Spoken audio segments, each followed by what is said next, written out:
Most High Christ bless. Happy Sabbath. Shalom, brothers. Shalom, brothers and sisters online. Shalom, sisters. The other went over some topics regarding the conference against us. I don't know what the hell for. Anyway, there's a conference, one false conference against us. And it's like 3 days long, and they're addressing certain topics. I don't know why if you're trying to stop someone, you shouldn't announce your strategy. It's kind of productive, but whatever. Heathens is simple.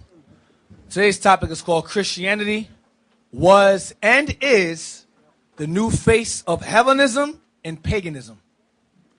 Christianity was and is the new face of Hellenism and paganism. That's today's topic. Christianity is, in fact, Hellenism, a new age form of Hellenism and paganism. That's all it is. We're going to go through that tonight. Christianity is a word that's nowhere found in the Bible, so I don't know how we're a cult. You found something that's non-biblical. But Christianity is nowhere found in the Bible, nowhere. And it came to be a term that was given to those who adhere to the Christian faith or whatever. But the Christianity of today is not the same doctrine of Christ that was around when the Messiah was teaching. It's another doctrine, another gospel. All right? So what we want to deal with is, real quick, this is off topic. Not off topic, but I didn't write it down. 2 Corinthians. 1 second. Another gospel. No, I want. Another gospel. 11:4. Right, I want that. I want that first. Just open up with that. Because they're trying to argue, or their argument is that they're doing a segment saying that that Christianity, they're going to debunk the thought that Christianity came from the white man. Good luck with that one. But I'm going to give them that. Christianity, in fact, did not come from the white man. Didn't. It was later on in history spread by him, but it didn't quite. They're actually right. So I'm going to go over where it did come from and how, regardless of who it came from, it's still evil as hell. That's what I'm going to go over. 2 Corinthians 11. So they're partially right. So they get partial credit for that. 2 Corinthians 11 and verse 4. The book of 2 Corinthians, chapter 11, verse 4. For if he that cometh preacheth another Jesus. Now, the only nation I know of that pushed another Christ would be the so-called white man. I don't know of any Asian Jesus or any Arab Jesus. The main false Christ you know of is Caucasian. So he's referring to Edom. Read again. For if he that cometh preacheth another Jesus. Another Jesus. Go ahead. So with this other Jesus comes another doctrine. Watch this. Whom we have not preached. The one that we preach is the one that's black according to the Bible. Woolly hair, feet of brass, hair of wool. That's not preaching the Christianity these days. And if it is preached, they're still pushing the doctrine of white Christ regardless. Go ahead. Or if you receive another spirit. Another spirit goes into the doctrine behind it, the vibration behind it. Men, you can come as you are, stay as you are. That's another spirit. That ain't of the Lord. That's of the devil. Go ahead. Which ye have not received. Which is not the Bible. Go ahead. Or another gospel, which ye have not accepted, ye might well bear with him. Bear with him means correct him. Now, another gospel. Let's key on the gospel, the different gospel. The new gospel, that's contrary to the disciples, would be Easter, Sunday worship, the Trinity, virgin birth, Christmas, and the Immaculate Conception. Those go in conjunction with another gospel. It's not of the Bible. It's not of the Lord. It's paganism all over again, masked with the Bible. That's all it is. Now, let's get John 21, verse 18. The book of John, chapter 21, verse 18. Verily, verily, I say unto thee, when thou wast young, thou girdest thyself, Hold on, I'm sorry. Go to verse 17. Verse 17. He saith unto him the third time, Simon, son of Jonah, lovest thou me? Because when Simon Peter rejected Christ 3 times, Christ said he was going to prophesy, he was going to reject him, he was going to deny him 3 times. So the Christ, in return, asked Peter, do you love me 3 times? Go ahead. Peter was grieved because he said unto him the third time. Because like Peter denied him 3 times, Christ is asking him 3 times, do you love me? Go ahead. Lovest thou me? And he said unto him, Lord, thou knowest all things. Thou knowest that I love thee. Jesus saith unto him, feed my sheep. Meaning teach the children of Israel. Feed my sheep. Go ahead. Verily, verily, I say unto thee, when thou wast young, thou girdest thyself. You were young, you dressed yourself up. Go ahead. And walkest whither thou wouldest. And went wherever you want to go. Go ahead. But when thou shalt be old, you're going to grow old. Thou shalt stretch forth thy hands, and another shall gird thee. Someone else will dress you. And carry thee whither thou wouldest not. And take you where you don't want to go. Go ahead. Then spake he, signifying by what death he should glorify God. So Christ is telling Peter, you're going to be killed. You're going to get old, and someone's going to take you where you don't want to go to kill you. That's what he's saying to Peter. Go ahead. And when he had spoken this, he saith unto him, follow me. But before that takes place, follow me, feed my sheep. That's what he's telling him. Now let's get 2 Peter 1:13, because Peter understood this later on when he got old and became an elder himself. 2 Peter 1:13. 2 Peter chapter 1, verse 13. Mm-hmm. Yea, I think it meet, as long as I am in this tabernacle, this body, to stir you up by putting you in remembrance, knowing that shortly I must put off this my tabernacle. I must die. Even as our Lord Jesus Christ hath showed me. He showed him that back in John 21. Someone's going to take you, you're going to get old, and someone's going to take you somewhere else. They're going to put you to death. Go ahead. Moreover, I will endeavor that ye may be able after my decease. So he's letting you know what that means. To put up a tabernacle means to decease, to die. After my death, go ahead. To have these things always in remembrance. The things in remembrance is the whole 1 Peter and 2 Peter is what he's going into. All his letters. Keep them in remembrance while I'm gone. All right? So Peter was put to death. We're going to find out about who later on. Let's get John 20. Go back there again. We're going to read John 21 again, verse 20. John 21, verse 20.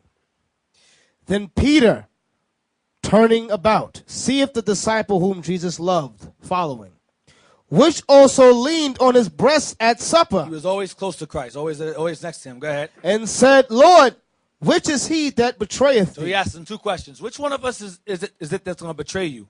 Go ahead. Peter, seeing him, saith to Jesus, Lord, and what shall this man do? Then he goes, hey, and the guy that you so love, what's he going to do? Go ahead. Jesus said unto him, if I will that he tarry till I come. If I want that he waits until I return. Go ahead. What is that to thee? What's that got to do with you, Peter? His situation is different from yours. Go ahead. Follow thou me. You follow me. Don't worry about John. Worry about you. You follow me. All right? Read on. Then went this saying abroad among the brethren, that the disciples should not die. Yet so they all understood that John wasn't going to die. Go ahead. Yet Jesus said not unto him, he shall not die. So they assumed Christ meant he wasn't going to die. But that's not what Christ had said to them. But they all assumed, based on that saying, John wasn't going to die. Go ahead. But if I will that he tarry till I come, what is it that to thee? Go ahead. This is the disciple which testifieth of these things. I am that disciple that Peter asked about, that Christ loved. That's talking about me. So John's telling you who he's talking about, himself. Go ahead. And wrote these things, and we know that his testimony is true. Go ahead. And there are also many other things which Jesus did, the which, if they should be written every one, I suppose that even the world itself could not contain the books that should be written. Amen. So there's a lot of editing there to do. Christ did so many things that couldn't fit it in one book. So they broke down what was necessary to prove he was the Messiah. But he did far more greater works than we can imagine that they couldn't fit in this book. So now let's get Revelations 1 and verse 9. Regarding John. The same John that wrote Revelations. It's the same John that wrote John, the Gospel of John. Same one. Revelations 1.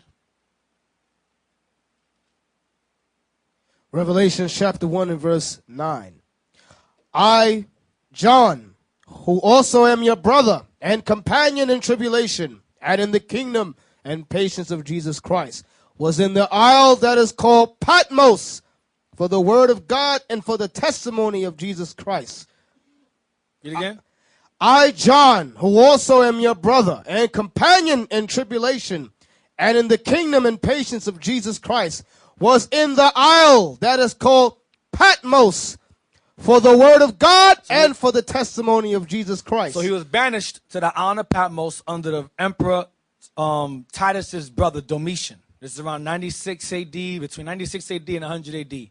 You had King Caesar Domitian, who banished him for teaching treason, because he was preaching another kingdom while Rome was already in rulership. He was preaching the kingdom of God while Rome was still ruling. That was considered to be treason, and he was banished to the island of Patmos. Give me the link I sent you about John of Patmos. This is common. This is not a mystery. This is not fable. This is actually historical. It's called John of Patmos. Use that for now. John of Patmos, John the Revelator, John the Divine, or John the Theologian is the name given to the author of the book of Revelation, the apocalyptic text forming the final chapter of the New Testament. The text of Revelation states that the author is called John and that he lives in the Greek island of Patmos, whereby some he is considered to be in exile as a result of anti-Christian persecution under the Roman Emperor Domitian. Because the Romans began to, after the siege of Jerusalem in 70 AD, the Romans start to hammer down on us harder, because when Christ prophesied of the Rome besieging Jerusalem and it came to pass, the doctrine of Christ began to spread even stronger, got more strength, because what Christ said was true. So people more began to believe.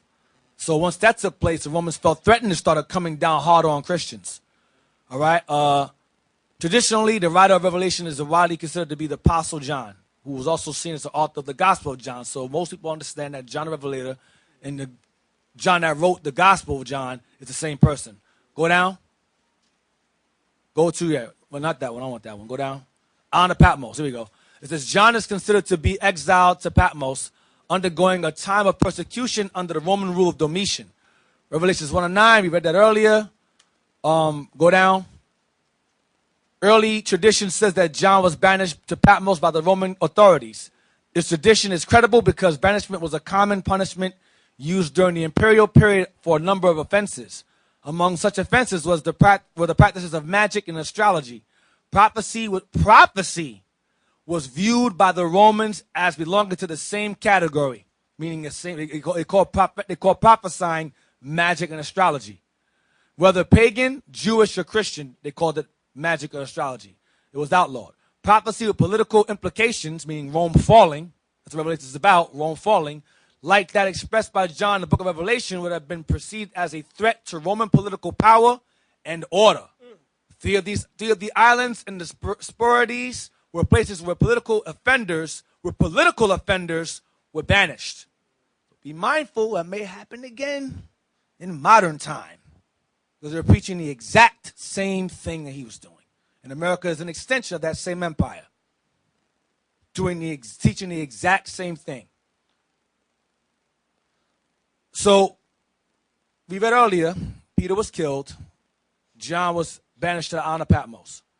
Now we're going to let's go 2 Timothy 4 and 7. 2 Timothy 4 and 7. We'll read about Paul now. These little conferences they're having, is preparation. It's an attack. That's why I want your brothers to be sharp and study. Sisters also, because these Christianityites, are going to come with all kinds of nonsense and ways to defame us and put us in the same political offense as Domitian put John the Revelator in. The same exact thing. 2 Timothy, because they saw, I mentioned earlier, that once Jerusalem was besieged in 70 AD, like Christ prophesied way before, the Christian faith, or the real Christian faith back then, was strengthened because his prophecies came to pass. Remember, the disciples started after him. After he left and gone, they kept pushing. Rome was going to attack us.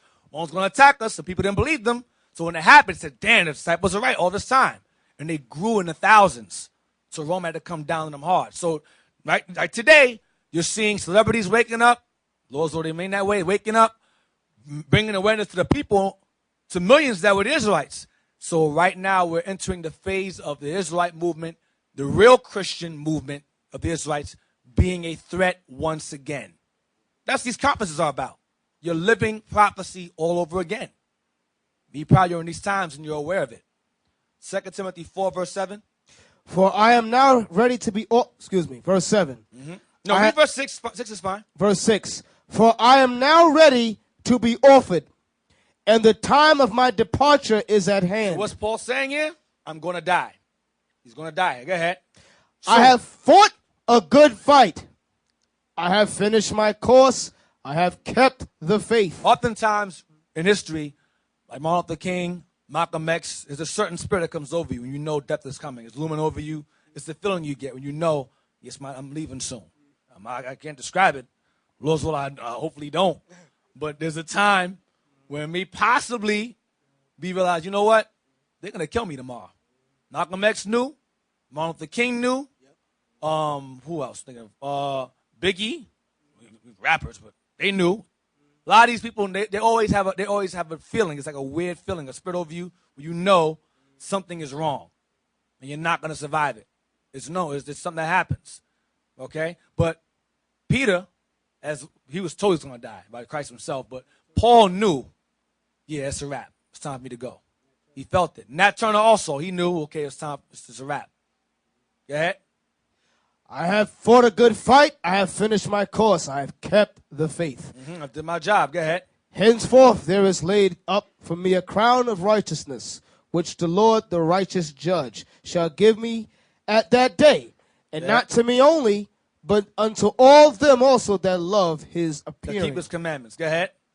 Do thy diligence to come shortly unto me, for Demas hath forsaken me, having loved this present world. So a follower of Christ, fellow soldier of Paul, he went back into the road. He fell off. So you're going to see that also as we approach these last days. Brothers are going to fall off, and they're going to turn against you.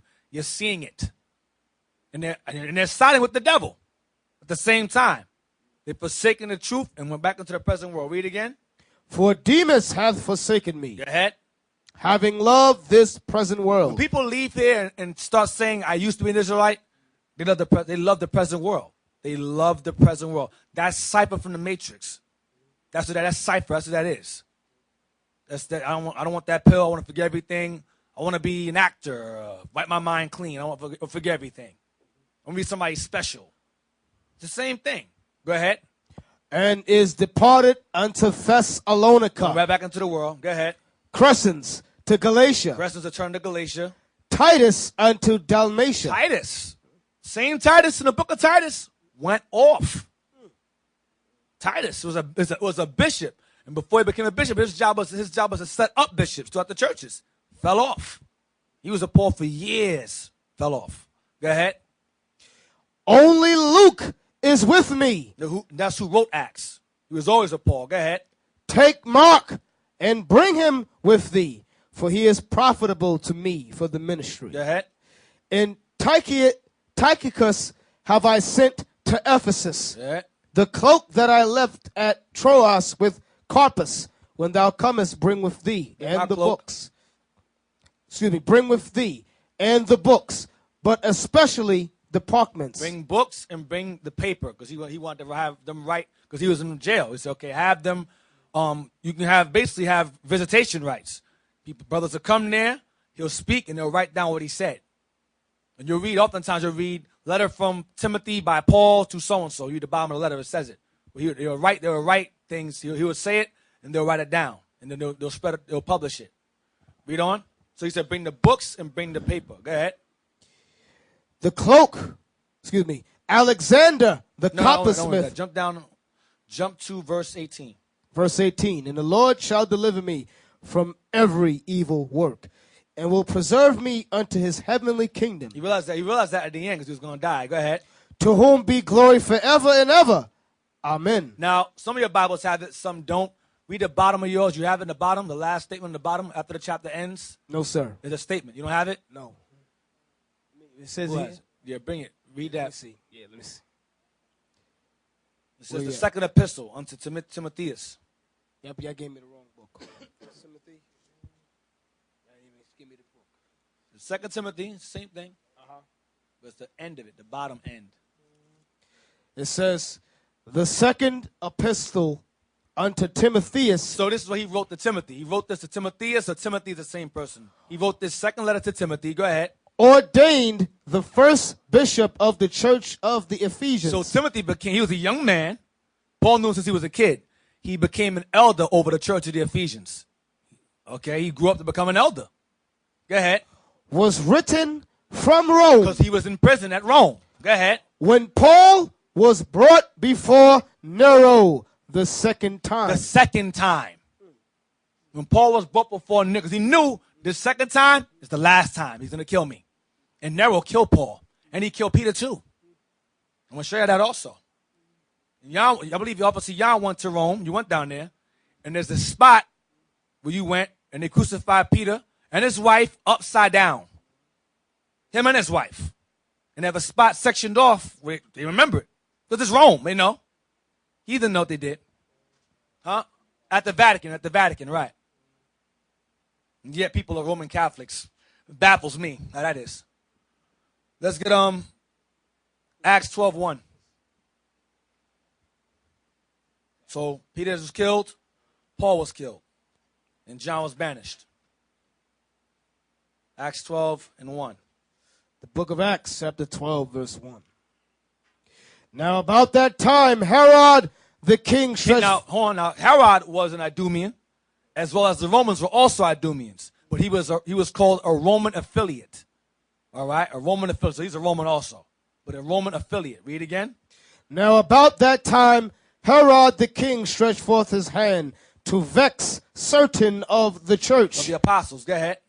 And he killed James, the brother of John, with the sword. So Herod had James, one of the disciples, killed. So now you have James, and you have Peter, and Paul were killed. All right, not in that same order, but you get my point. These were killed. They were killed. All right?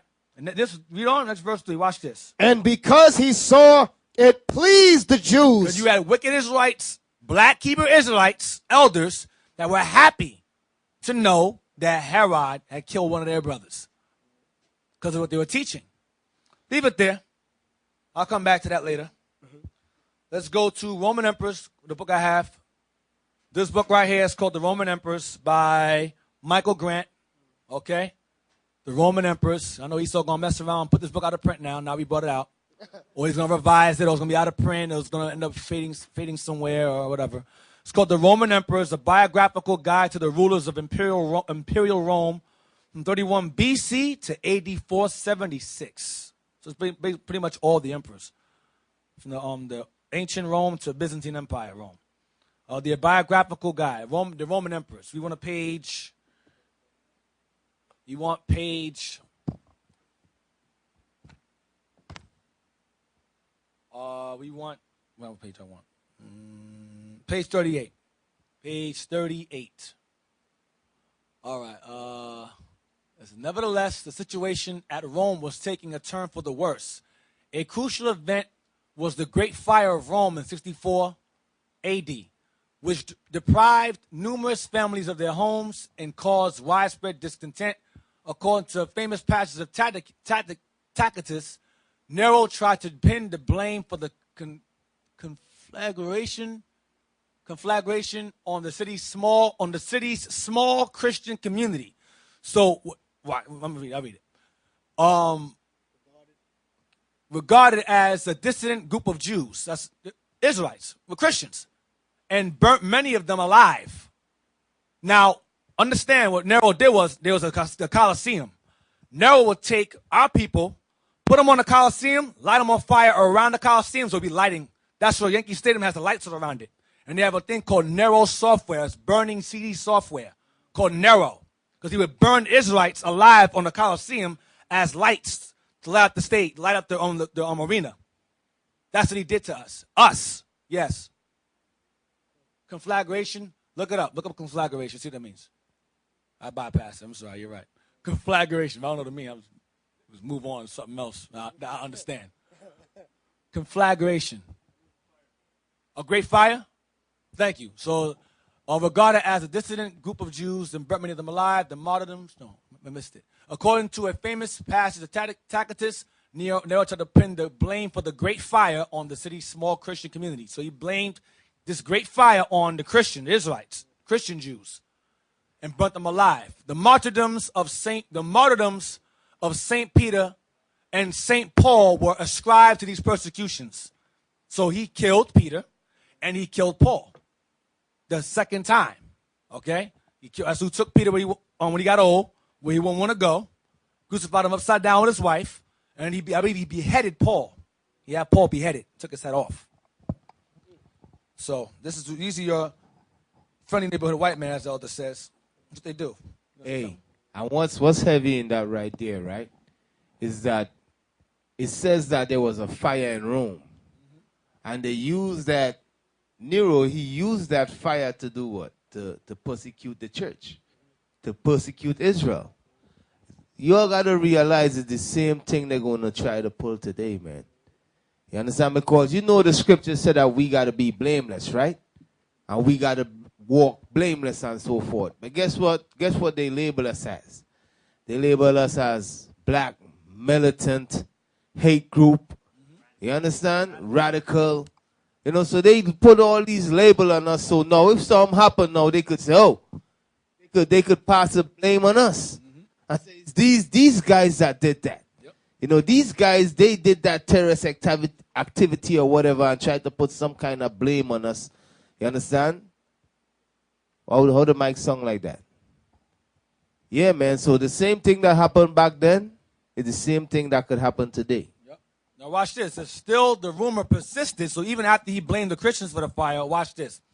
The rumor persisted not only that the ruler had sung his own poem, The Sack of Troy, not fiddled as the convention has it, while enjoying the spectacle of the flames, but also that he had actually started the fire himself in order to be able to annex some land he wanted for the erection of his golden house. So he started the fire himself and laughed at the fire, he said, he laughed at how good I did, then blamed us for it. This is Edom. This is what Edom does. Start stuff and put it on somebody else. Blame them. Yes. Right, the Bronx fires in the 70s, exactly. So he went and caused a fire so that he can have some room to build his golden house, erect some golden house. And the fire went, I guess, crazy. He said, okay, well, I'll blame the Jews for it. Then he killed us in the process. Let's go to the origins of Christianity. Wikipedia, origins of Christianity. As I said before, it didn't start, modern Christianity did not start with the white man. It started from somewhere else. Somewhere far more ancient before them. We're going to read into, hold on. We're going to read into Jewish Christians. We'll stop there. Origins of Christianity. Early Christianity and early rabbinical Judaism were significantly influenced by Hellenistic religion. Stop. Read it again. Early Christianity and early rabbinical Judaism were significantly influenced by Hellenistic religion. Now I want you to click early Christianity real quick. Click that. Click early Christianity. Read that. Early Christianity is the period of Christianity preceding the first Council of Nicaea. Because you have people that say that Christ was created during the Council of Nicaea. No. It says Christianity before the Council of Nicaea. So Council of Nicaea did not create Christ. That's retarded. You're going to hear ignorant black folks say that. Oh, the Council of Nicaea, Christ came from that. No, he didn't. They believe in Christ. John wrote Revelations in 100 AD. How in the hell did they create Christ when he was speaking about Christ long before that? It's nonsense. Well, go ahead. It is typically divided into the apostolic age, and the ante-Nicene period from the apostolic age until Nicaea. The apostolic age is the age of the apostles, the 12 apostles. We're gonna stop the Jewish Christians here. The first Christians, as described in the first chapters of the Acts of the Apostles, were all Jews, either by birth or conversion. That's a lie. That's not true at all, but go ahead. For which the biblical term proselyte is used and referred to by historians as Jewish Christians. Now, so referred to by historians as Jewish Christians. Now it says they were either Jews based upon birth or conversion. They were by birth and conversion, not or, it's and. Click Jewish Christians, please.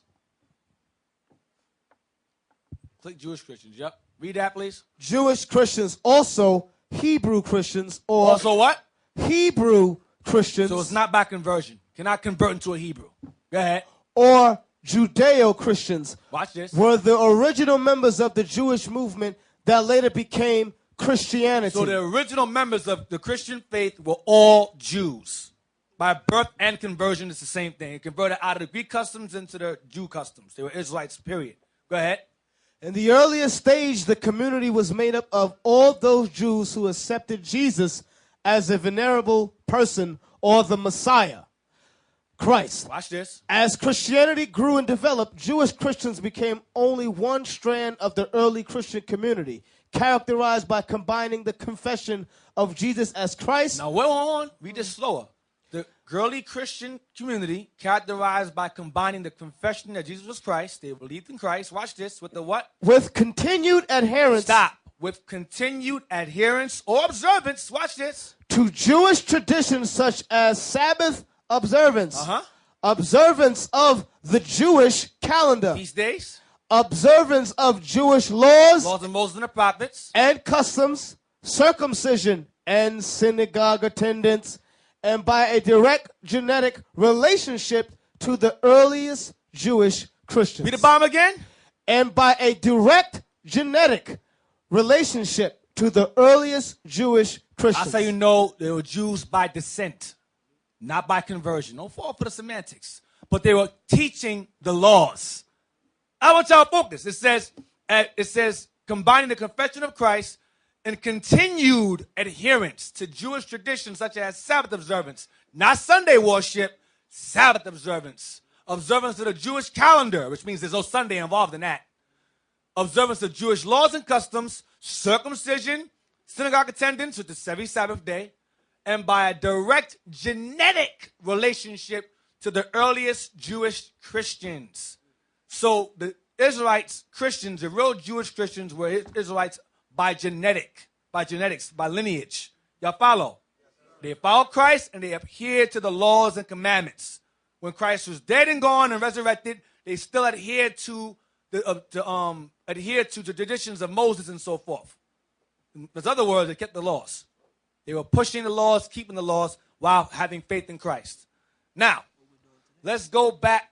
Just go to Acts 1. Go back to early Christianity again. Right there, stay there. Go to Acts 1:13. The book of Acts, chapter 1, verse 13. And when they were come in, they went up into an upper room, where abode both Peter and James, and John and Andrew, Philip and Thomas, Bartholomew and Matthew, James the son of Alphaeus, and Simon Zelotes, and Judas, the brother of James. So that's the 11. Jump down to verse 26. These all continued with one accord in prayer and supplication with the women and Mary. No, verse 26. Verse 26. That's when they were replacing. Judas died. He killed himself. They were replacing him to make it 12 again. Go ahead. And they gave forth their lots, and the lot fell upon Matthias, and he was numbered with the 11 apostles. He's number 12. So it became 12 all over again. Matthias is number 12. So this is referred to as the apostolic age. These are the early Christians here, the Jewish Christians. Y'all follow? By genetic lineage, not conversion, but by birth. All right? Those are the real, true Christians. Okay, the originators. Let's get Acts 11:26.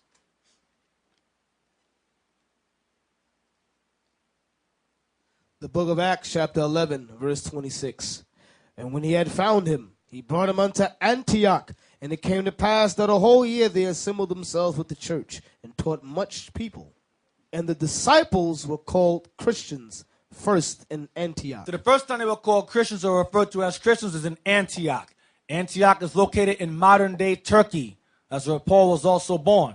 Okay, Turkey, modern-day Turkey. Follow? All right. So they were first called Christians at Antioch. That's where the doctrine that they were followers of Christ spread. Antioch.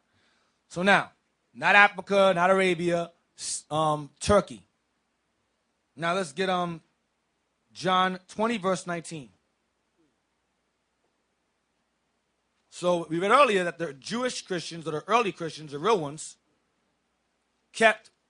adhered to what? The traditions of what? Moses, the prophets, circumcision, the Jewish calendar, and so forth. They maintained the law while having faith in Christ. Circumcision, synagogue observance, they maintained the law while having faith in Christ. That didn't change. The book of John, chapter 20, verse 19. Then the same day at evening, being the first day of the week, when the doors were shut where the disciples were assembled for fear of the Jews. The Jews was referring to the religious elders who were trying to kill them. Okay, had them put to death. All right, so for fear of the Jews, they dwelt in this area. Read again.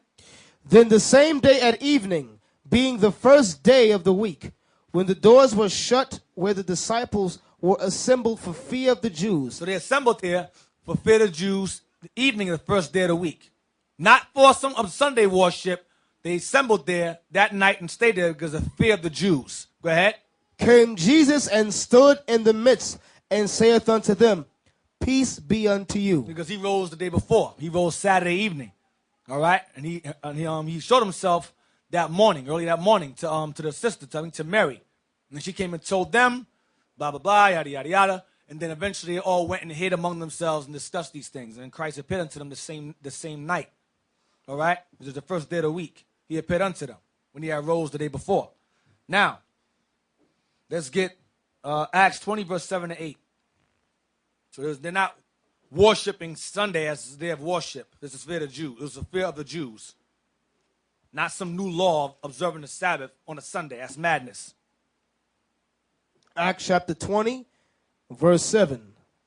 And upon the first day of the week, when the disciples came together to break bread, Paul preached unto them ready to depart on the morrow. So Paul was going to leave and go somewhere else. Go ahead. And continued his speech until midnight. So they all met up that day to see Paul off. Not for Sunday worship. Paul was going to leave the next day. So they all came together to see him off. Y'all understand? There's no law saying, yes, Sunday from now on. It's not in the Bible. It's not in there. So where does this Sunday worship come from? Something far more ancient than the white man. Far more. We'll get to that later. Let's go to 1 Corinthians 16, verse 1. 1 Corinthians 16, verse 1. 1 Corinthians 16 and 1. Now concerning the collection for the saints, as I have given order to the churches of Galatia, even so do ye. Order that all the churches gather money together to help the other churches work together as one. Go ahead. Upon the first day of the week, let every one of you lay by him in store, as God hath prospered him, that there be no gatherings when I come. So have the money prepared for me to come collect it the first day of the week. This is not Sunday worship. This is money being collected. They use these scriptures, I don't know why they use them for. It's ridiculous. Matthew 5:17. We read this in Wikipedia earlier about them adhering to the laws. Matthew 5 and 17.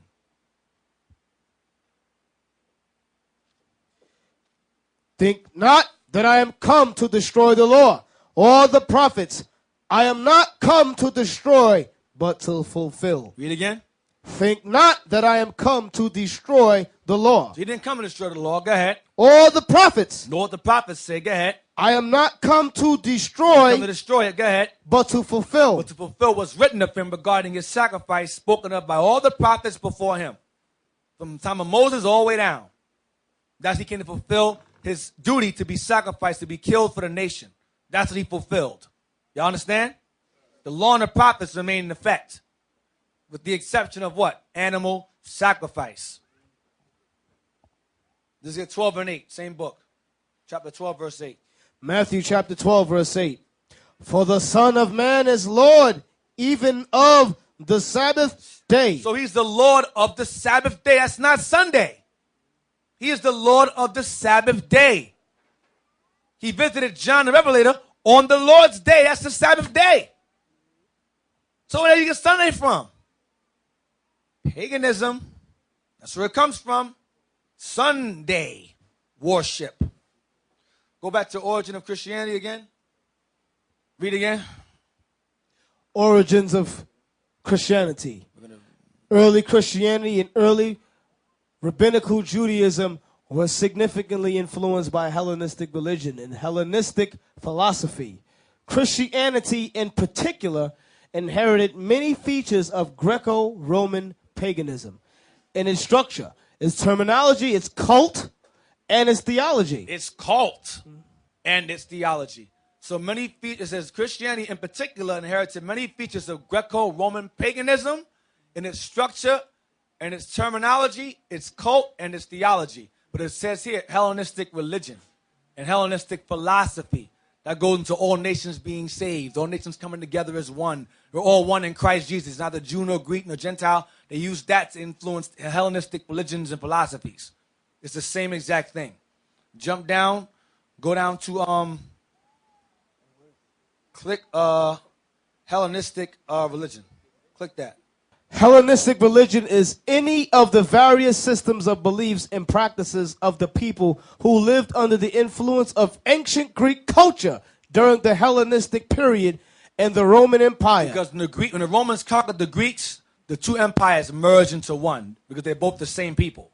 The Romans adopted the language and the religious customs of Greece, but maintained their political order. They maintained their political side, but the religious side, the philosophical side, the language part, they merged that into themselves. So a lot of Romans spoke Greek.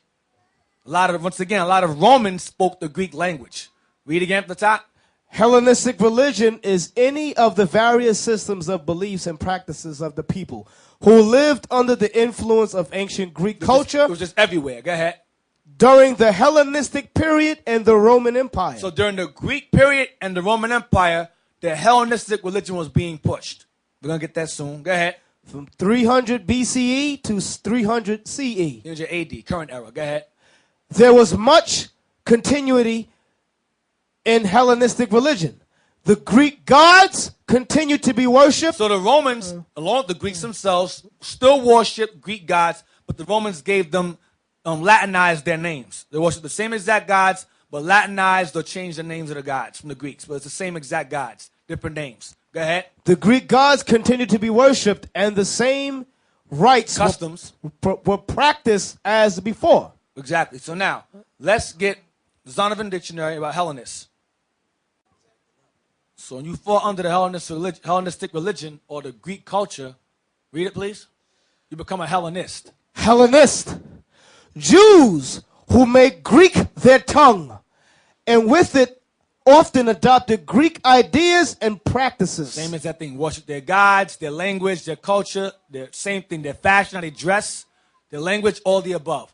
So they were either in the New Testament referred to as Grecians, or they were referred to as Greeks, or they were referred to as Gentiles in the New Testament, who Paul is writing to. Gentile, Greek, or Grecian. Mostly it is referring to Grecian. Acts 6:1, 9:29 is referring to Grecian. But also Greek or Gentile. Heathen also, but I want to deal with this as Greek for now. Greek, Gentile, or Grecian. Now, let's get 1 Maccabees 1. We're going to read what Hellenism is. And if it's a religion, and if it's a religion. 1 Maccabees 1, verse 41. This is regarding Antiochus or Antiochus, who forcefully pushed this Hellenistic religion, which started with Alexander the Great, who died early and passed the mantle to his 4 generals. Okay, and Antiochus came out of one of them. Hold on, let me get it. 1 Maccabees 1, verse 41. Antiochus, who came out of the 4 generals of Alexander, forced Hellenism on the people. On our people. Now, all nations were affected by Hellenism, but he targeted our people. He wanted to make certain that the Jews specifically were subjected to that religion. Read that. First Maccabees chapter 1, verse 41. Because you have to ask yourself, even now, why are the Israelites, if we're a cult and we're talking madness and we're crazy, why is such attention being brought to us? Why? We're insignificant Negroes wearing funny clothes with a mic and a Bible. Why are you talking about us? Why are you holding a 3-day conference about us? Because we're a problem. Because we're spreading. When we're speaking this truth, and you don't want to spread. So you figure you're going to try to stop it while it's still early. It's too late already. It's a wrap. You done. You finished. But we're reading the same exact thing in the past. It's happening now. First Maccabees 1, verse 41.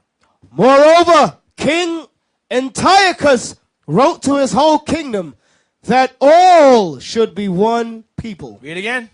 Moreover, King Antiochus wrote to his whole kingdom that all should be one people. That is Hellenism. That is also democracy. Democracy, write this down. Democracy was born in Greece. It came out of Athens. Athens, Greece. That's where democracy comes from. Okay? Democracy is a Greek philosophy in America, in the American Empire. America is an empire. I don't know if you know this. That's why they call New York the Empire State. Because New York is a city located in an empire. You understand? You look up, why is New York called the Empire State? No one knows. It's up in the air. Google it. Speak for yourself. We don't know. Maybe this, maybe that. It's because it's an empire.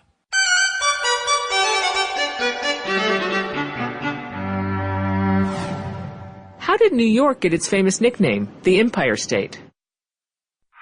Most signs commonly point to George Washington. Although a number of unsubstantiated stories exist, perhaps the best documented case is a 1785 letter he wrote to the New York Common Council. The Common Council had previously bestowed upon him the freedom of the city of New York. In the letter, George Washington thanks the citizens of New York for their resilience during the Revolution, and he refers to New York State as, quote, seat of the empire.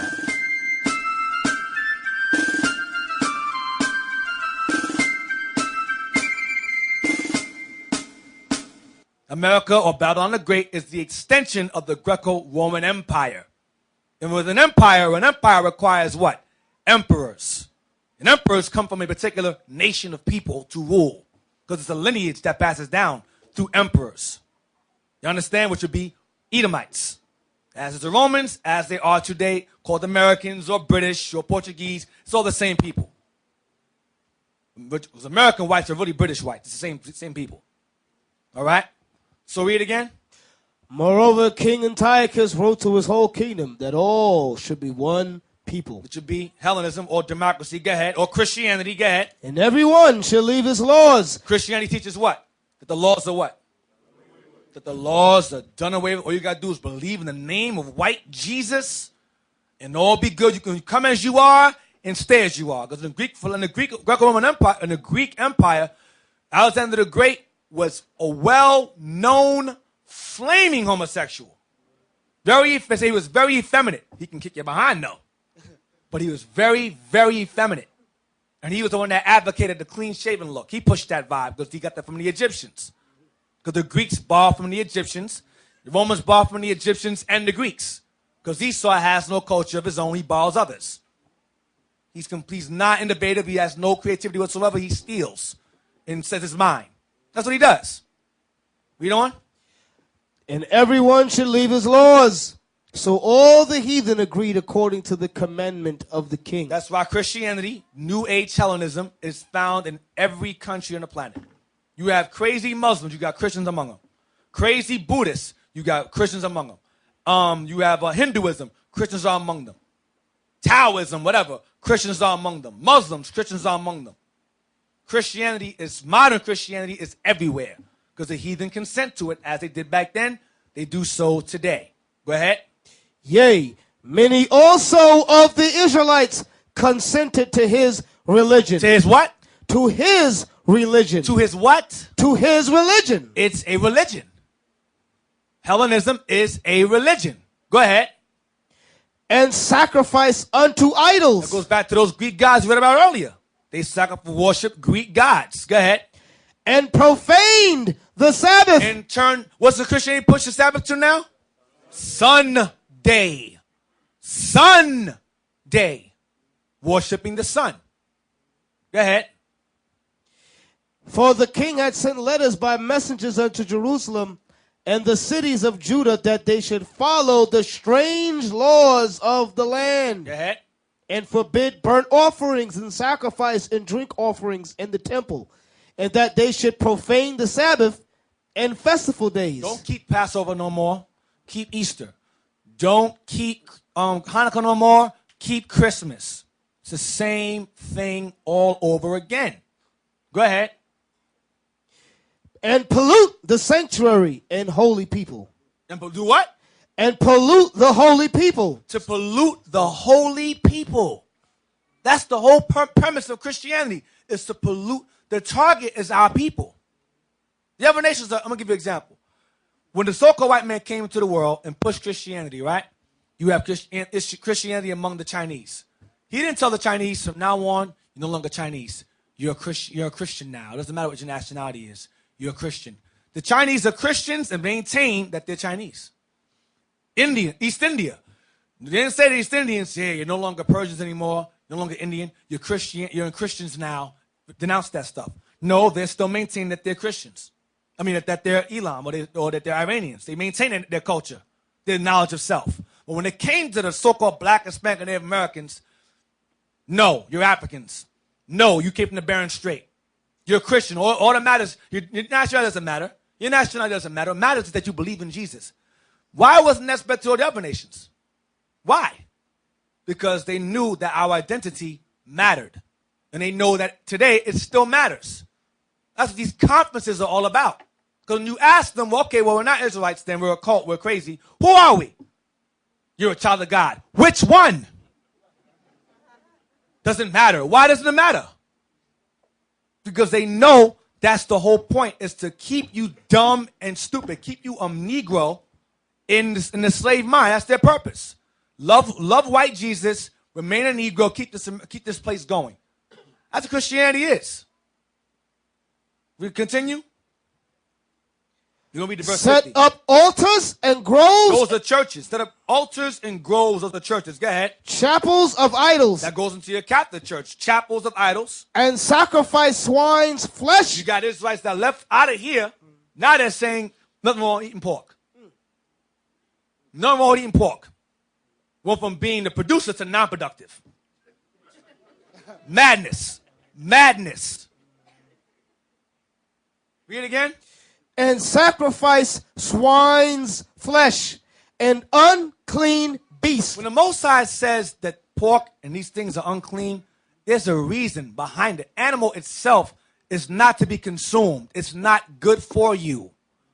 That's why when you read the law, he says, eat this animal, it divide the hoof, and it cheweth the cud. Because they have two stomachs. They eat it in, they vomit it out, and they eat it again, and they're clean. Pigs don't do that. Pigs don't even sweat. They eat everything. Don't eat that because they eat everything. Don't eat shrimp. They eat their bottom feeders. Fish take a dump. They feed up the dump. They keep the ocean sea. They call them bottom feeders, scavengers. They eat the waste. Pigs eat the waste. They're the natural sanitation of the earth. Catfish, all of that. So he says, don't eat that because what they eat is not good for your body.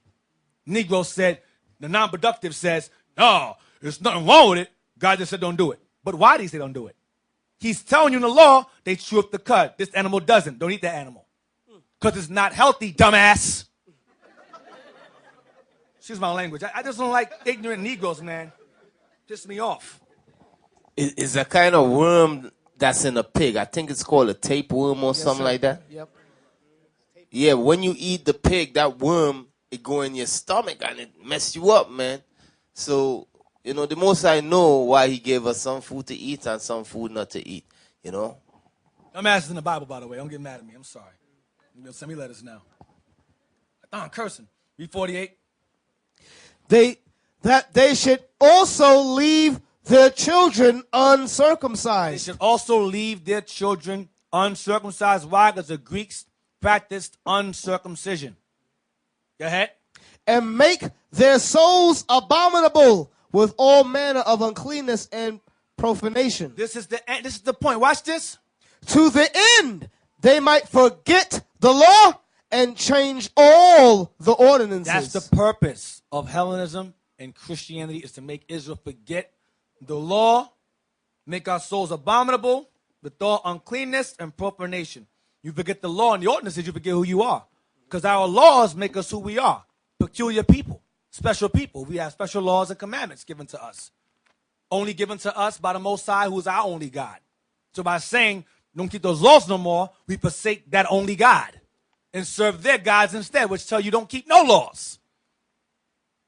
It all ties in together. It's a plot, it's a ploy to keep us in the slave mind and keep this captivity going on forever and ever and ever. Which is not going to happen, but that's their point, to slow things down. Yeah, go ahead. Yeah, what's heavy, what we just read there in Maccabees, right? Guess what? All nations was there. The proclamation just went out to Israel, as Deacon Item brought out. It went out to all nations. But they focus in on us to make sure that we forget our laws, that we forget our God and forget all the ordinances. You understand? You'll see how heavy that is, right? They forget about all the nation because that proclamation went out throughout his whole kingdom. You understand? But they zone in on the Israelite to make sure that we are the ones that really target, and that we the ones that really forget who we are and so forth. Because the Chinese and them, all the other nations was taking part in the king customs and so forth. You know what I mean? But they didn't make it a point to make them forget who they are and all of that. That's what they do to us. That's what they did to us. You know, so that's heavy right there, man. You know, that's heavy right there.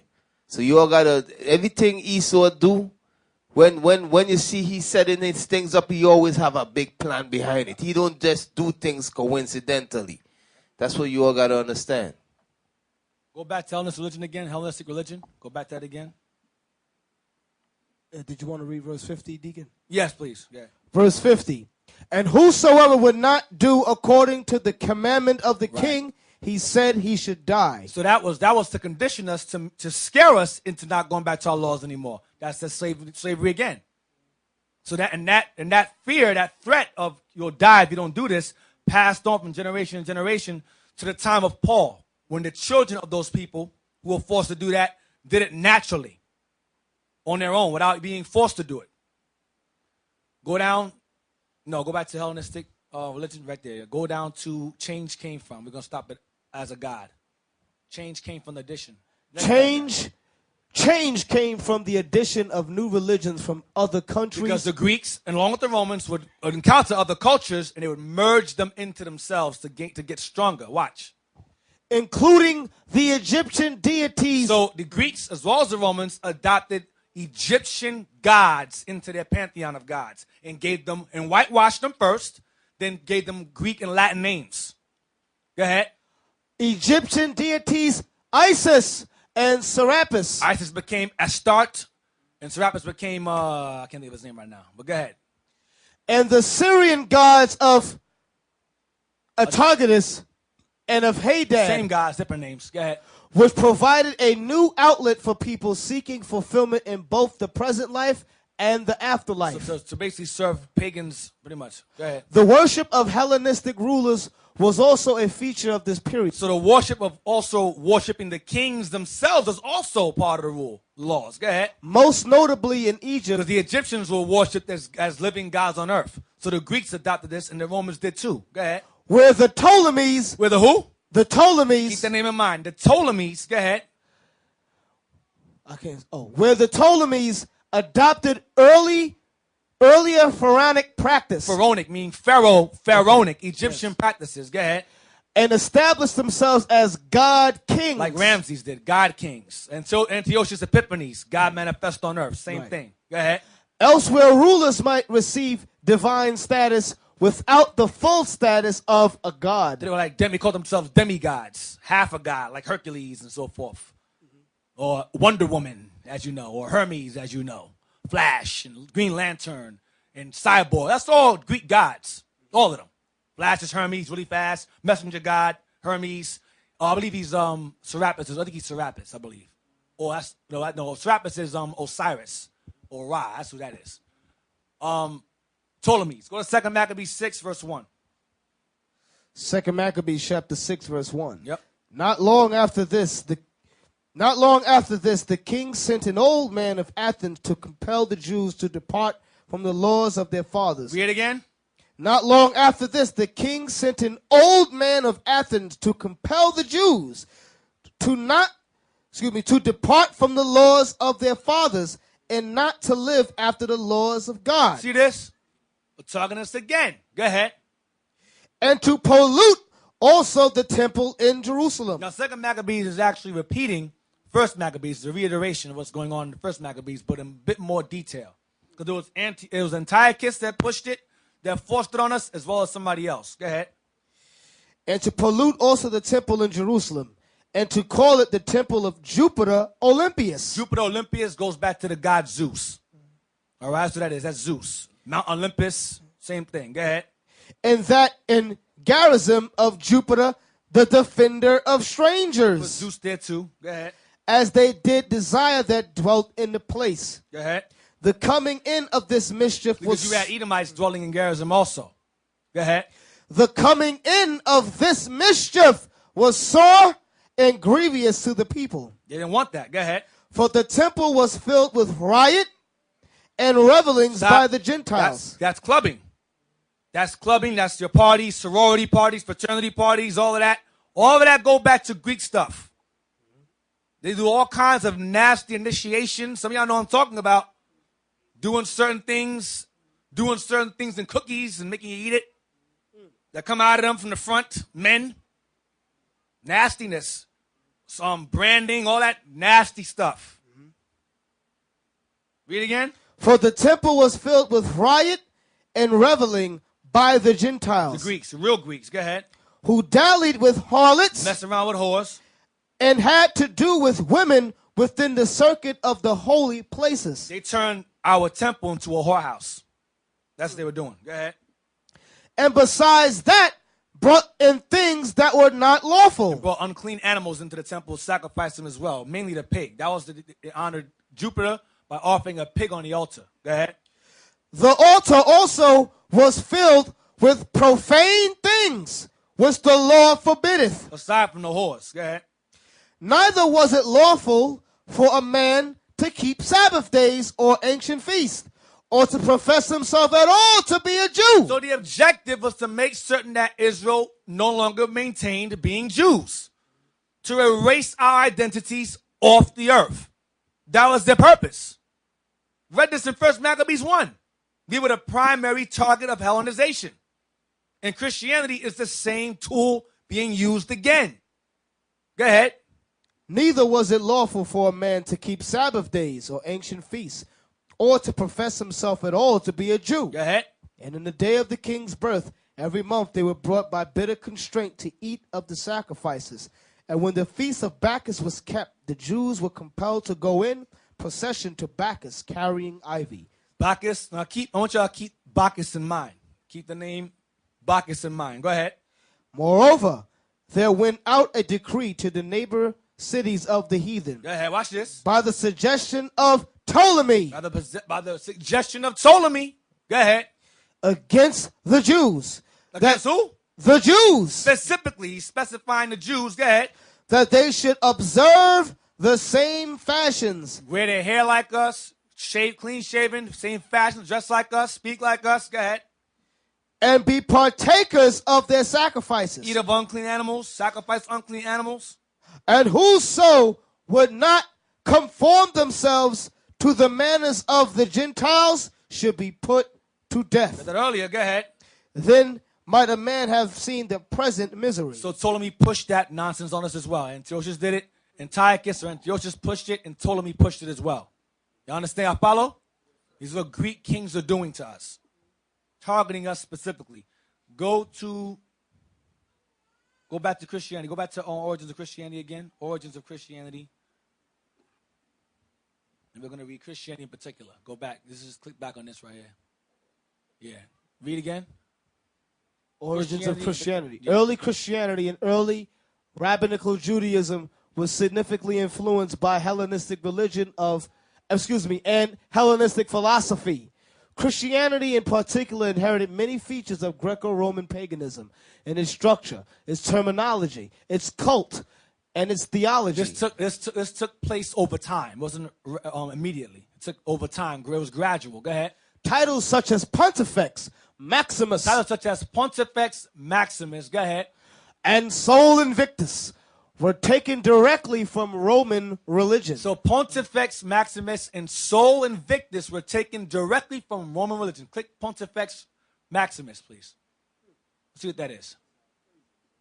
Pontifex Maximus. Sounds powerful, right? Powerful. Pontifex Maximus. Sign Gladiator. The word Pontifex later became a term used for Christian bishops. The term Pontifex later on became a term used for Christian bishops. Watch this. Including the Bishop of Rome. Because Rome adopted Christianity into itself. When the Christian movement grew, like I mentioned earlier, 70 AD, it strengthened. Rome saw how powerful the Christian movement was. They said, well, rather than attack it, we strengthen it more. So rather than attack it, let's merge it into ourselves. So they took the Romans worshipped what the Greeks worshipped, the Egyptians worshipped, which was the sun, different gods like Ra and so forth or whatever. So the Romans took their sun worship, okay, and they merged it with Christian Judaism. And when you take sun worship and Christian Judaism, you know what you get? The Roman Catholic Church. That's what you get. And when you take moon worship and Christian Judaism along with Judaism, aside from Christian Judaism, you get Islam. Which both brought together and sold us in slavery. But that's another topic. Read it again. The word Pontifex later. The word Pontifex later became a term used for Christian bishops, including the Bishop of Rome. Watch this. And the title of Pontifex Maximus was applied within the Roman Catholic Church to the Pope as its chief bishop. See? Go ahead. It is not included in the Pope's official titles, but appears on buildings, monuments, and coins of popes of Renaissance and modern times. And popes of Renaissance and modern times, meaning today, in Christian churches and Catholic churches, because the Christian churches, the denominations of today, all derived from the Roman Catholic Church. They cannot deny it. They teach the exact same garbage. Only thing is that the Roman Church has what is called the Catechism. They have their own separate set of laws that somehow go against the Bible, called the Catechism. All right, but the Roman Empire basically became the Holy Roman Empire, which in Israel took over, but that's another topic. But basically, the Roman Empire decided to take Judaism or Christian Judaism and merge it into itself, and took paganism along with Judaism and merged them together. And that's what modern Christianity is now. It's the same exact thing. Nothing different. Y'all follow? All right. You say something?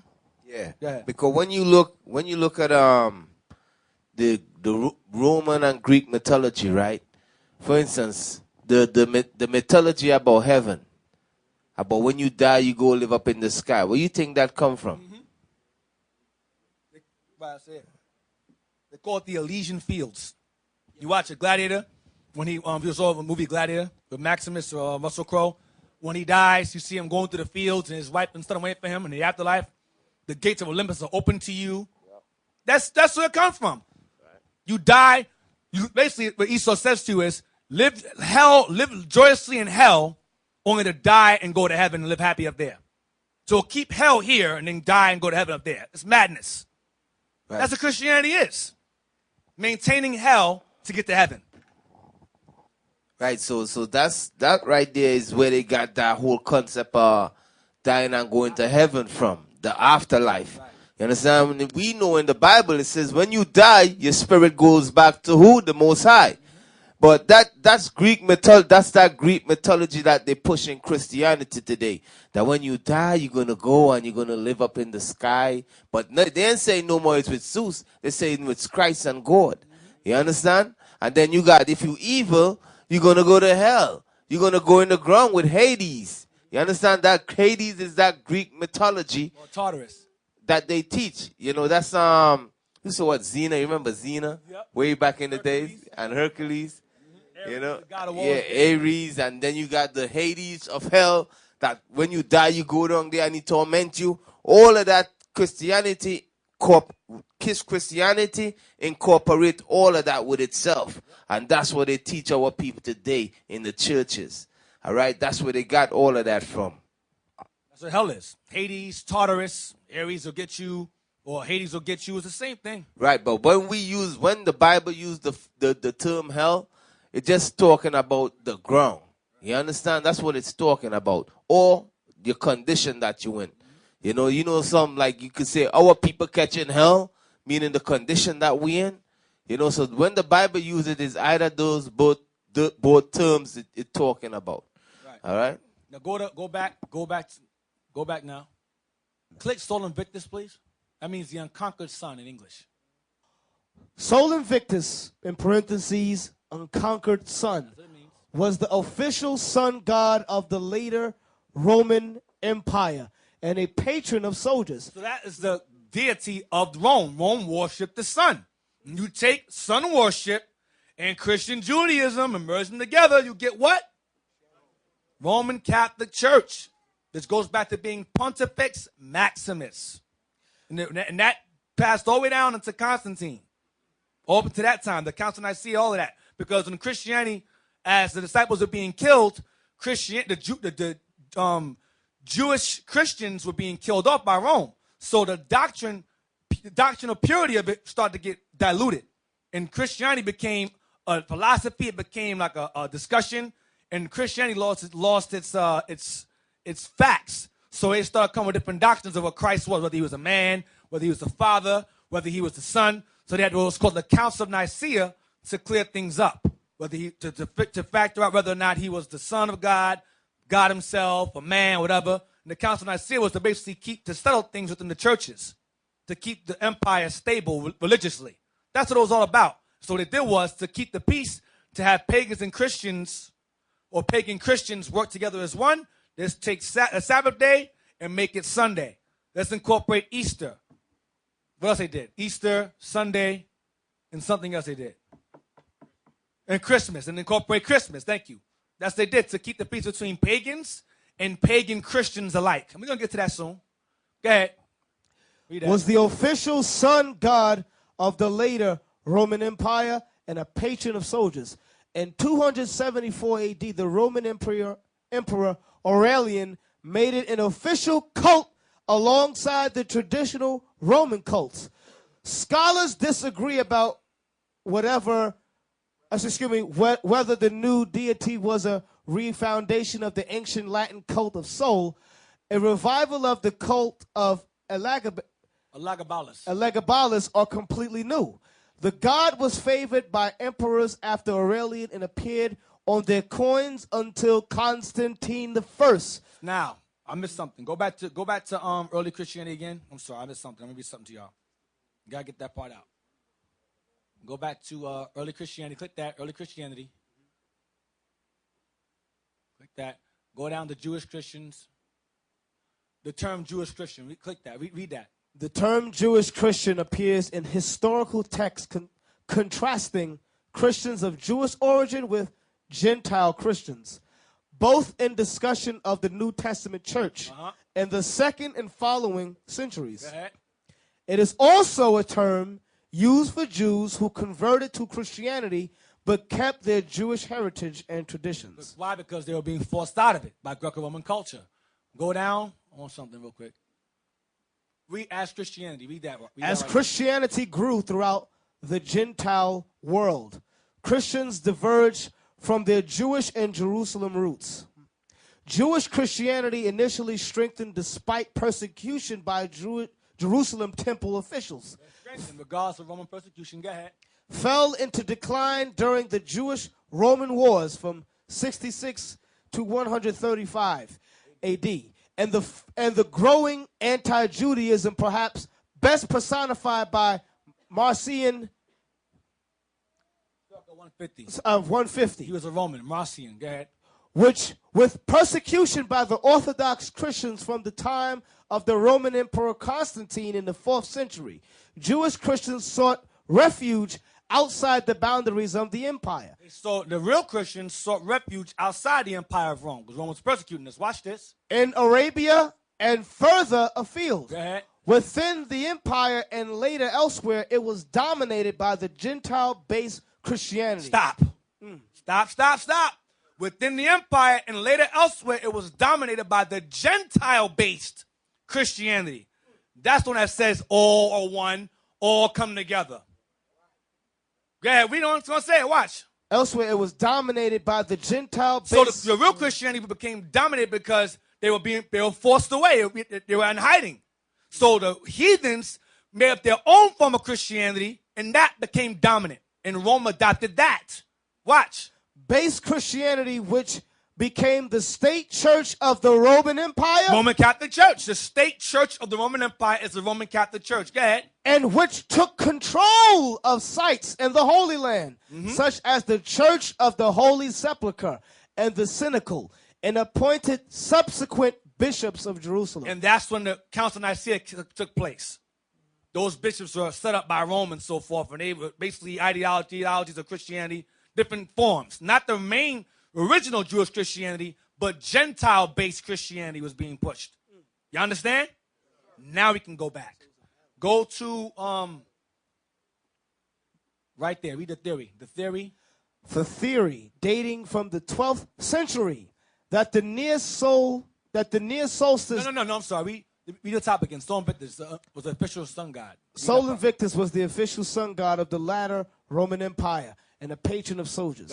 In 274 AD, the Roman Emperor Aurelian made it an official cult alongside the traditional Roman cult. Stop. Well, so I want is the Roman Emperor Aurelian. Now jump down to the theory. Keep his name in mind. Keep that guy in mind. Roman Emperor Aurelian. Read that, the theory. The theory dating from the 12th century. 1300s. That the near solstice date of 25 December for Christmas was selected because it was the date of the Roman festival of Dies Natalis Solis Invictus. This goes back to Saturnalia. Same thing. Go ahead. Birthday of the unconquered sun. Which is Baal, the devil. Go ahead. Is challenged by some Christian scholars. Because they want to maintain Christmas. They're arguing it, but it's true. Go ahead. Different explanations for the date similarity are considered to be academically throughout viable hypothesis They're by saying some. it's a guess. It's not a guess. It's true. They're arguing back and forth, but it's true. Because Christians are trying to maintain Christmas as being holy when it's not. It's a pagan origin. Go down. Both theories. No, go down. Go down. Go down. I don't want that. It's just a waste of time. The theory until. Fine. No, go back to this book again. Go to this book here. The Roman Emperors. Go here. We're going to go to page 187. Watch this. So, that Roman festival, Sol Invictus, the birthday of the unconquered sun, that's Christmas time, which Christianity once again advocates. That's the birthday of the Messiah, when it's not. Page 187. Blow it up so Liam can read it.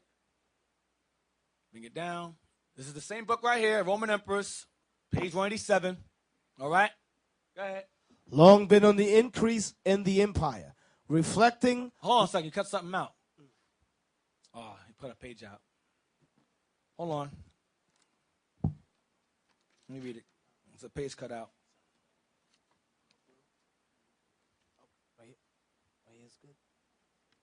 Okay, it's page 183. It's called Aurelian, from 270 to 275. Emperor Aurelian.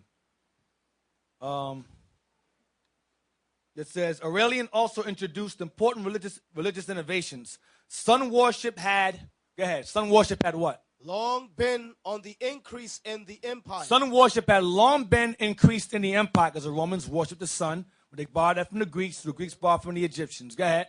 Reflecting the monotheistic ideas which now increasingly dominated pagan worship and thought. Christianity, go ahead.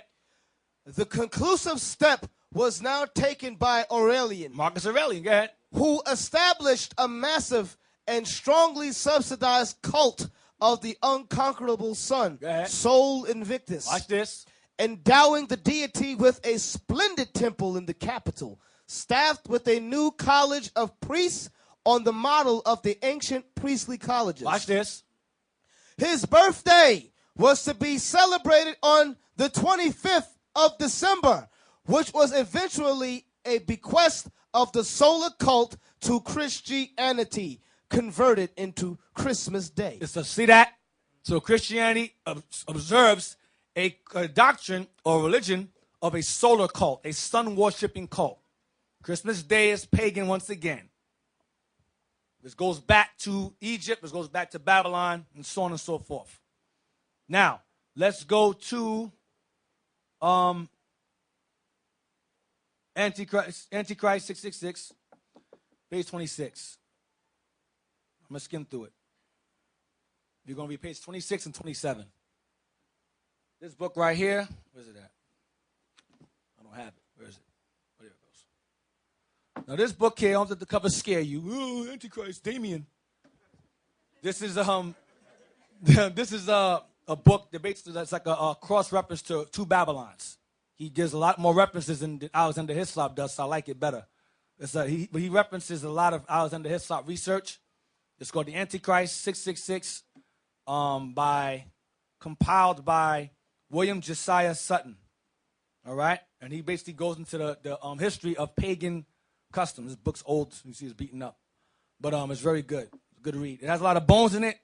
So I advise y'all to study first before you get well-versed in this book, because it'll have you confused. You'll start worshiping the devil. You lose your mind. Oh, Christ is Satan. Worship Satan now. Be careful. All right? What page have you get? Page 20. What page is this? 26. In sun worship, two very important festivals were observed by most pagans throughout the world. They were held 2 times in the year when the sun is at its greatest distance from the celestial equator. To the astronomers, these 2 days are known as the winter and summer solstice. Yeah. But to the pagan sun worshiper, Rome and Greece. Yeah. the shortest day of the year Page 27. was the day the sun god was reborn. And the nativity of the sun fell on December 25th. The day the sun god was reborn, December 25th. Go ahead. According to legend, the sun after its birth on December 25th began to mature, and his light and heat would grow until the sun god would reach full maturity at midsummer. Yeah. The ignorant pagans believed they placed an important part in the growth of the sun. And in the winter solstice, fires were kindled to help the sun's expiring light. Well, they keep the light going. That's why you have lights everywhere in the Christmas time. Lights everywhere, lights in the street, lights in the trees, lights in the window. That's what they do. Go ahead. The logs used in the fires to help the sun regenerate its light and heat were called Yule logs. Some of y'all burn Yule logs. The word Yule means child. They would burn children instead. So they're throwing children in the fire instead. That's what that represents. Go down to the Babylon. Yeah, go ahead. So real quick, let me say something about you. Because when we celebrate in Hanukkah, right? A lot of sisters put up them damn Christmas lights, man. Yo, listen, man. Y'all see where that thing come from. Y'all come up with your own decoration. Get some nice Hanukkah. You know what I mean? Don't bring no Christmas lights. Then do that Christmas crap, man. Because we see where them lights come from. You understand? So y'all come up with your own thing. I just wanted to put that out there. Go down to in the Babylonian. In the Babylonian, right there. Liam? In the Babylonian. In the Babylonian and Assyrian legend, Nimrod died in his prime, leaving a queen named Semiramis. His mom wife. He married his mom. His mom wife. His mom wife. Go ahead. At his death, Nimrod, according to legend, became immortal. So he died and became immortal. Go ahead, watch this. And his spirit flew up to the sun and took possession of And it. conquered it. That's the unconquered son. Nimrod is the unconquered son. He's Sol Invictus. That's who it is. He's also Zeus. He's also Odin. He's also Father Time. He's also January. Janus, that's him. That's all him. Go ahead. I'm going to show you. Watch this. Go ahead. I'll show you. Hence, he became Beel Seman, Lord of heaven. And his wife, Mife, is queen of heaven. He's king of heaven. She's queen of heaven. Go ahead. After Nimrod had died and became the sun god, Sol Invictus. Semiramis, his queen, became pregnant. Watch this. She claimed to be a virgin. And after Nimrod's death, according to legend, that she spread, begot a child by Nimrod's spirit coming down on her from the sun. what that sound like? Immaculate conception, because that's where it comes from. Go ahead. She proclaimed to her subjects that her husband's spirit entered into her womb through a sunbeam. Watch this. And begot the legendary God child Tammuz. Uh-huh. Ezekiel chapter 8, verse 14. When was he born? He was born December 25th. That's who you worship Christmas Day. Through his immaculate conceiving, lying, deceptive mother. Mom wife. Mife. A sunbeam shone in her womb, and she miraculously conceived. Or now they call it the Holy Spirit now, instead. Deacon Arthur, what's the name of this book? This book is called Antichrist 666 by William Josiah Sutton. Now, it gets better. Get Ezekiel 8:14. Let's get that. Let's see the time Moses in the Bible. That's the pagan Messiah who was born miraculously, who white Jesus is based on, which is Babylon. Before the white man. So before, Christianity predates the white man. The white man took it, adopted it, and taught it to the world and spread it. Because America, Edom is what? The daughter of Babylon. Ezekiel chapter 8, verse 14. Like mother like daughter. Then he brought me to the door of the gate. The Lord showed Ezekiel a vision of what the priests are doing in secret in the temple. Go ahead. And outside the temple. Go ahead. Then he brought me to the door of the gate of the Lord's house, which was toward the north. And behold, there sat women weeping for Tammuz. That who? Weeping for Tammuz. Women. That was a custom. They had to cry for Tammuz. Because he died as an infant. He didn't grow up as a man. That's why you always see Mother Mary in baby Jesus all the time.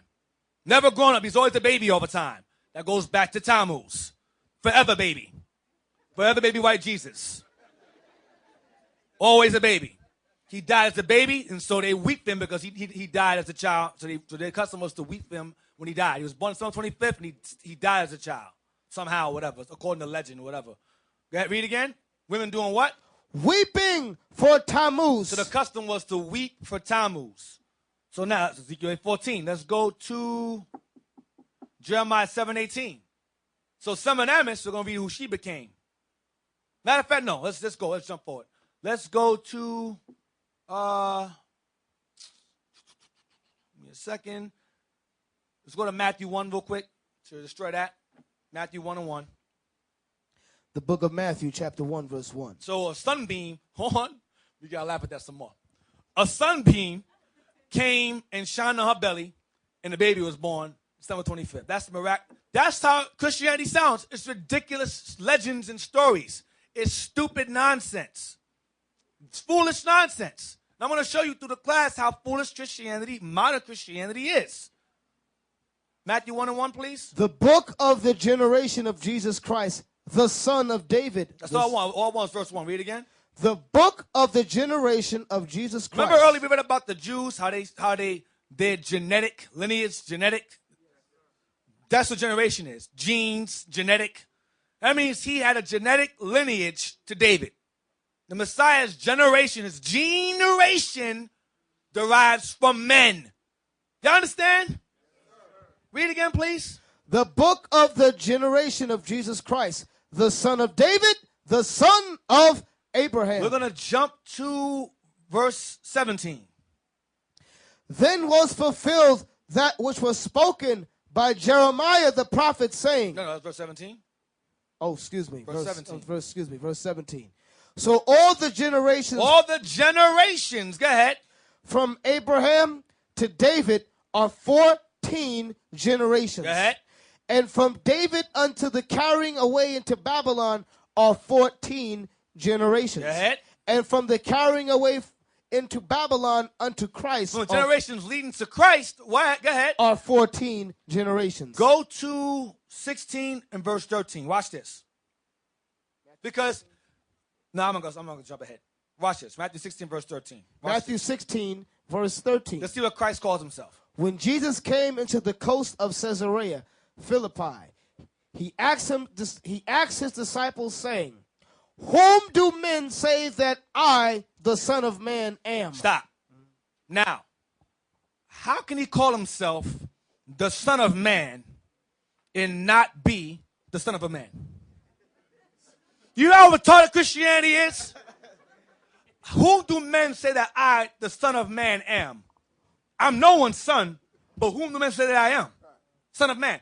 A son of man is the son of a man. Once I'm trying to say DA. It feels good saying it. Son of man means you're the son of a man. Daniel was called that. Ezekiel was called that. They were not born through a sunbeam. They were born like everybody else. Daddy and mommy got it going, did things, and babies was born. You understand? Trying to keep it G, kids here. You understand? Son of man is called the son of man because he was the son of a man. This is common sense. Psalms 132, verse 11. Psalms 132, verse 11 and 12. Psalms chapter 132. He didn't call himself daughter of man. Son of a daughter, son of a mother, woman. son of a mother, or son of a woman. It's the son of man. Or son of an angel. Yeah, son of an angel, right? Right. Read that. Psalms 132, verse 11. The Lord has sworn in truth unto David. He will not turn from it. Of the fruit of thy body will I set upon thy throne. Of the fruit of your body, David, will I set upon my throne. Next verse. If thy children will keep my covenant and my testimony that I shall teach them, their children shall also sit upon thy throne forevermore. Testimony is of Christ. The covenants of the law. Go to Acts 2:30. Acts 2:30. Therefore, being a prophet, and knowing that God has sworn with an oath to him, that of the fruit of his loins, according to the flesh. According to what? The flesh. According to the flesh. According to the flesh. Go ahead. He would raise up Christ to sit on his throne. He would come out of the loins of David. Physical loins. Flesh is physical. Romans 1 and 3. We go over this over. That's what I'm skimming through. We go over this over and over again. It's redundant. But y'all get it. Romans 1 and 3. Romans 1 verse 3. Concerning his son, Jesus Christ, our Lord, which was made of the seed of David. Made of the seed. Sperm of David. That's what it's going into. Go ahead. Which was made of the seed of David according to the flesh. Saying it over, and they keep saying it over and over and over again. Hebrews 2:16, please. Hebrews 2:16. This is the banger. This one you use. For verily he took not on him the nature of angels. Read it again, please. For verily he took not on him the nature of angels. Which have no mother or father. Go ahead. But he Physical mother or father. Go ahead. But he took on him the seed of Abraham. He came through the sperm of man. That's what it's saying here. Watch this. It's going to say it. Wherefore in all things. Stop. Wherefore what? In all things. Wherefore in everything, in all things. Go ahead. It behooved him. He felt it suitable or right. Go ahead. To be made like unto his brethren. How were his brethren made? Miraculously? Like everybody else. Go ahead. That he might be a merciful and faithful high priest in things pertaining to God, to make reconciliation for the sins of the people. So why does Christianity push he was born miraculously? I'm going to tell you why. The elder brought to my attention before, and I thought about it, and now I understand what he meant. The reason why they pushed the Messiah was born miraculously is to take away his humanity. What I mean is this.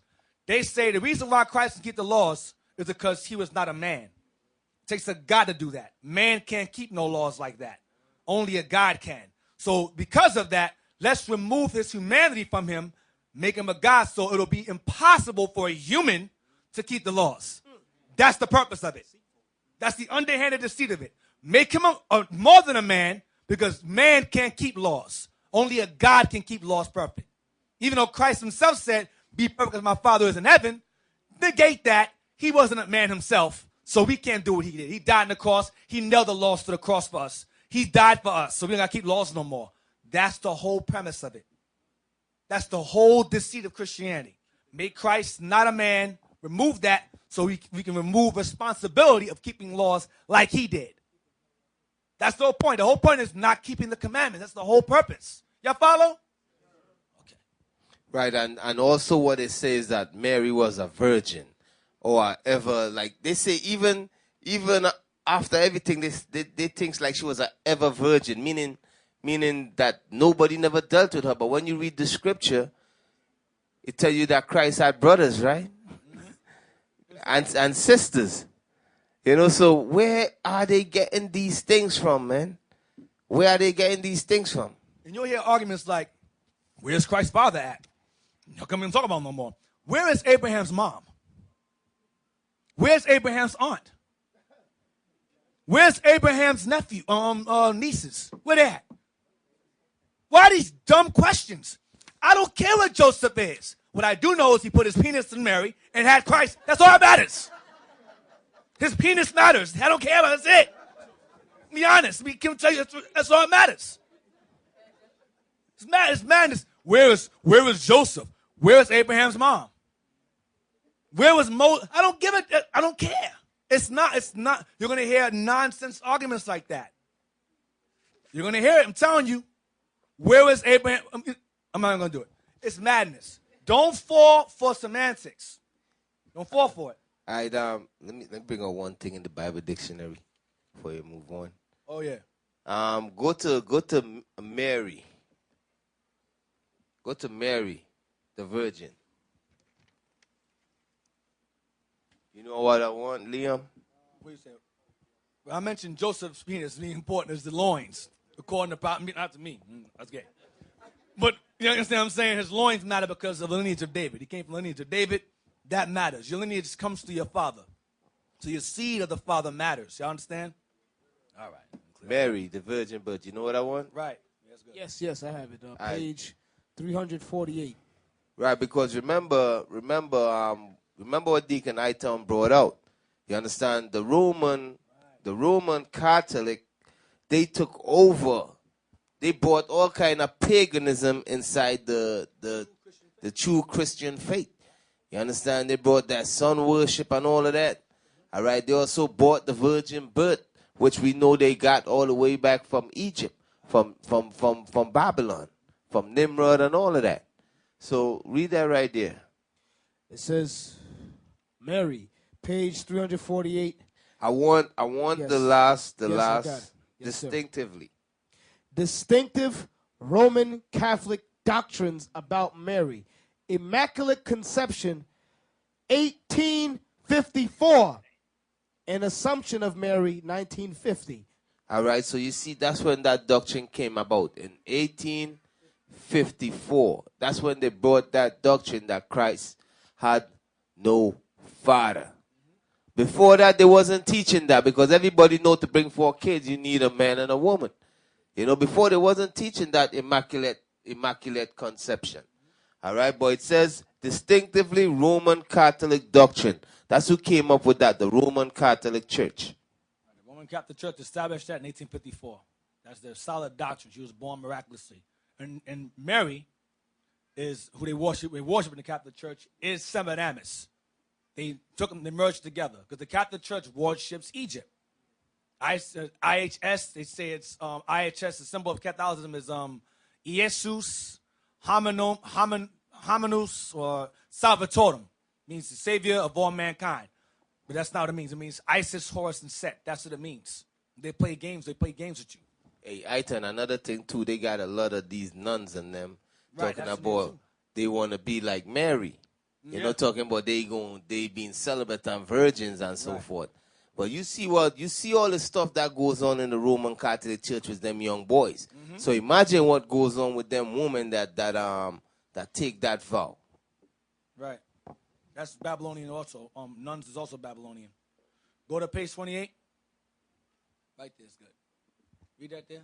To the first inhabitants of the world after the nod. The flood.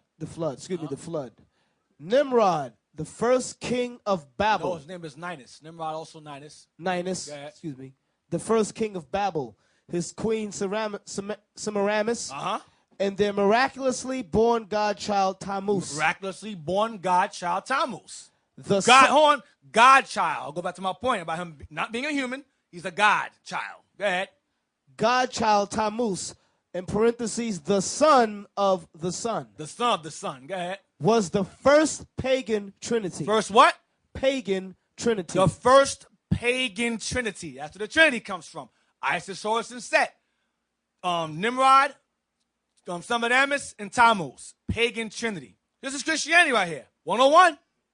Jump down to their pattern.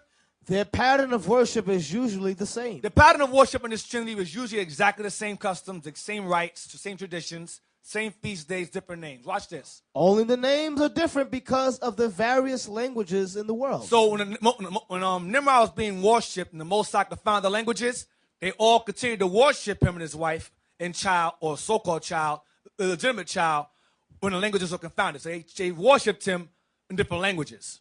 So they worshipped him as different. I'll show you the list. But when the languages were confounded, they still worshipped those three. Go ahead. Comparing Bible doctrine with pagan mythology. Comparing Bible doctrine with pagan mythology, scholars, both Christian and non-Christian, will agree that some of the most cherished traditions and ordinances kept by both Catholic and Protestant churches, Christian churches, have their origin from sun worship and not from the Old and New Testaments. Next page. Nimrod. No, I want from beginning Sunday. Sorry. Sunday Sacred. sacredness. Christmas. The Christmas tree. Easter. The Easter egg and bunny. Hot cross buns and Good Friday are not holy days and ordinances to be kept sacred from the Bible, but were sacred to the ancient Babylonian gods. Watch this. Watch the name. Nimrod, in parentheses, Baal. That's Nimrod. Nimrod is Baal. Go ahead. 1 Kings chapter 16, verse 30 to 33. Semiramis, Ashtaroth. That's her name. That's Easter. Go ahead. Judges chapter 2, verse 13. Go ahead. And Tammuz, Adonis. He's also Dionysus. He's also Bacchus. Pagan Messiah. Go ahead. Ezekiel chapter 8, verse 14. Scroll down. Right there, right there. Now, heathen philosophy. Right there. Watch this. Now, heathen philosophy says when Semiramis died. Now, listen. Remember, Nimrod died. Who did he conquer? He conquered the sun. Sol Invictus. That's Nimrod. A.K.A. Baal, A.K.A. Zeus, A.K.A. Odin. We'll get to that. Go ahead.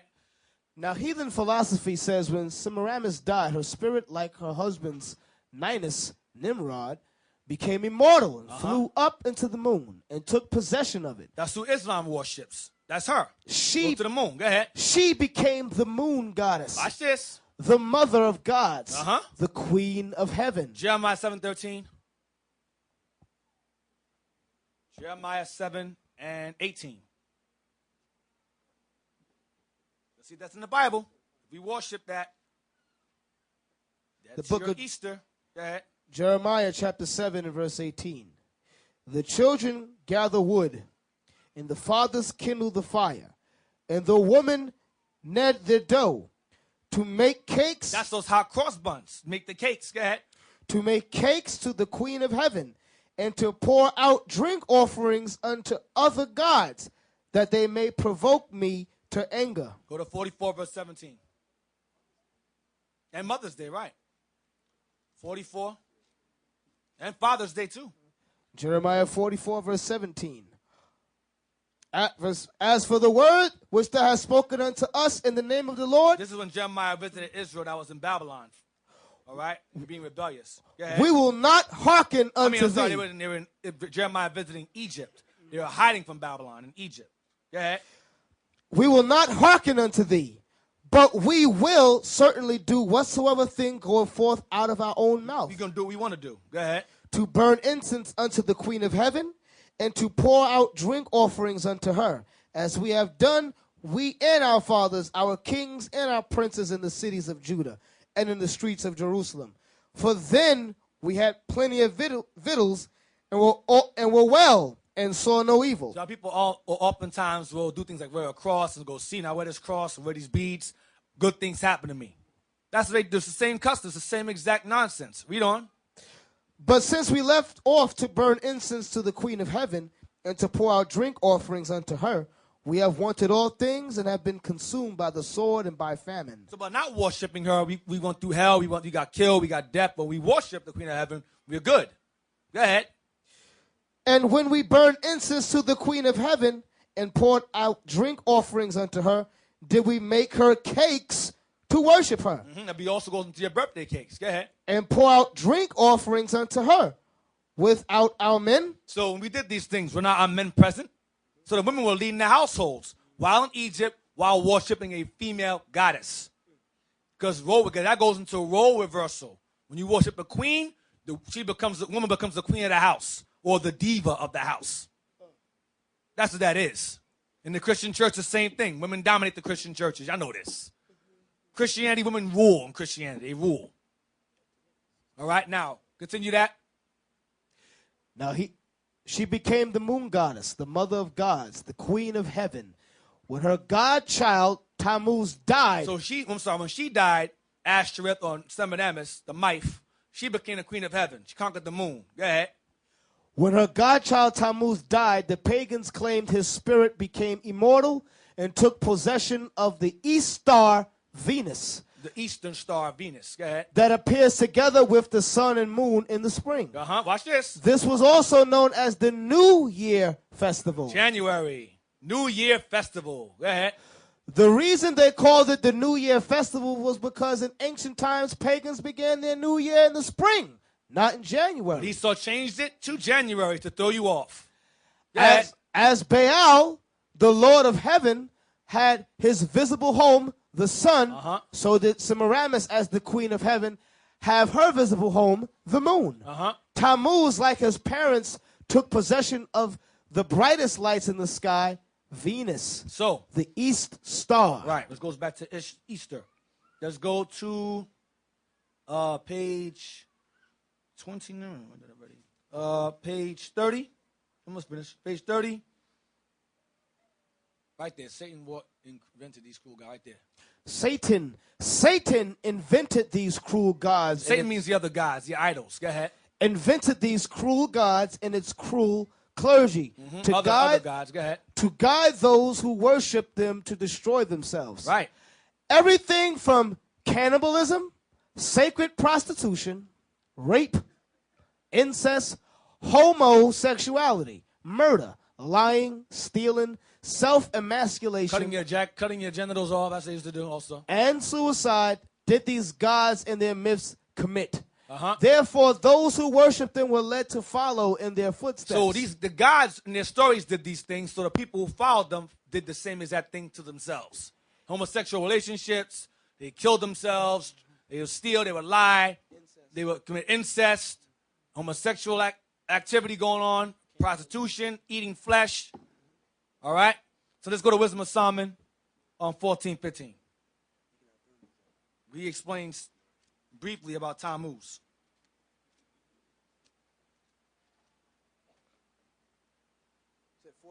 Wisdom of Solomon 14, verse 15.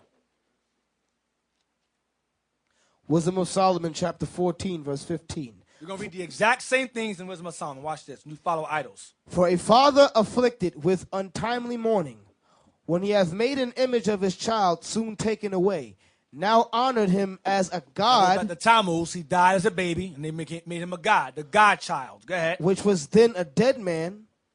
A dead male. Go ahead. And delivered to those that were under him ceremonies and sacrifices. Go ahead. Thus, in process of time, an ungodly custom grown strong was kept as a law. Easter, Sunday worship, Christmas, New Year's. That's all the same. Go ahead, Easter, go ahead. And graven images were worshipped by the commandments of kings. Well, Babylon now, go ahead. Whom men could not honor in presence because they dwelt far off. They took the counterfeit of his visage from far and made an express image of a king whom they honored. They took the image of this king and they made images of him and spread all around. Go ahead. To the end that by this, their forwardness, they might flatter him that was absent, as if he were present. They kept a picture of this dead king among themselves to honor him while they lived far away. They had a picture of him to worship him. Go ahead. Also the singular diligence of the artificer. The artist. Did help to set forward the ignorant to more superstition. Go ahead. For he, peradventure, willing to please one in authority, forced all his skill to make the resemblance of the best fashion. This goes into your Caesar Borgia, because he was the son of a king. Same thing. Go ahead.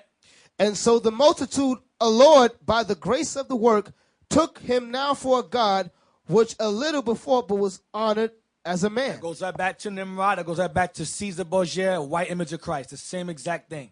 Go ahead. And this was an occasion to deceive the world. To do what? To deceive the world. This was done to deceive the world. Christianity was used to deceive the world, specifically the Israelites within this world. Go ahead. For men serving either calamity or tyranny did ascribe unto stones and stocks the incommunicable name. They gave these idols the Most High's titles, the names. Go ahead. Moreover, this was not enough for them, that they erred in the knowledge of God, but whereas they lived in the great war of ignorance, those so great plagues called they peace. So our people call ignorance peace, and that's called the plague in the Bible. When you embrace ignorance as peace, that's a war. That's the plague, an illness. Go ahead. Yeah. When Deacon Knighton said, when you embrace ignorance as peace, do you understand what he just said? When you embrace ignorance as peace, that's the plague. For instance, when somebody say they don't matter what color Christ is, Right. Jesus loves everybody. You know what? Or that's us being ignorant. You embrace ignorance as peace. You understand? So that's heavy right there, man. So you plagued. That's what I mean. You're sick. Read on. For while they slew their children in sacrifices, Read that right here. Go ahead. or used secret ceremonies, or made revelings of strange rites, That's clubbing. Go ahead. they kept neither their That's lives clubbing. That's parades, carnival, bacchanal. It's the same thing. We worship that willingly now from that slave mindset. Go ahead.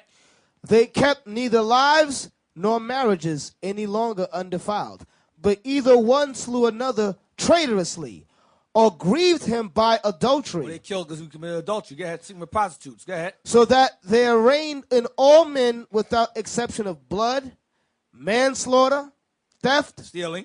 and dissimulation, corruption, unfaithfulness, tumults, perjury, Lying. disquieting of good men, forgetfulness of good turns, defiling of souls, changing of kind, Emasculating. Self-emasculation. I go into sex changes, all of that. The same thing. Changing of kind. Go ahead. disorder in marriages, Women leading the men. Go ahead. Like in Jeremiah 44. Go ahead. adultery, That's prostitution. Go ahead. and shameless uncleanness. That goes into rape, incest, homosexuality. That's shameless uncleanness. Go ahead. For the worshiping of idols not to be named is the beginning, the cause, and the end of all evil. That's where evil comes from. Idolatry. Idolatry is the beginning and the end of it, of all evil on earth. Let's get Jeremiah 10 now, verse 1. Right? Jeremiah 10, verse 1. Jeremiah chapter 10, verse 1. Hold on a second. Make sure I want that first. Hold on.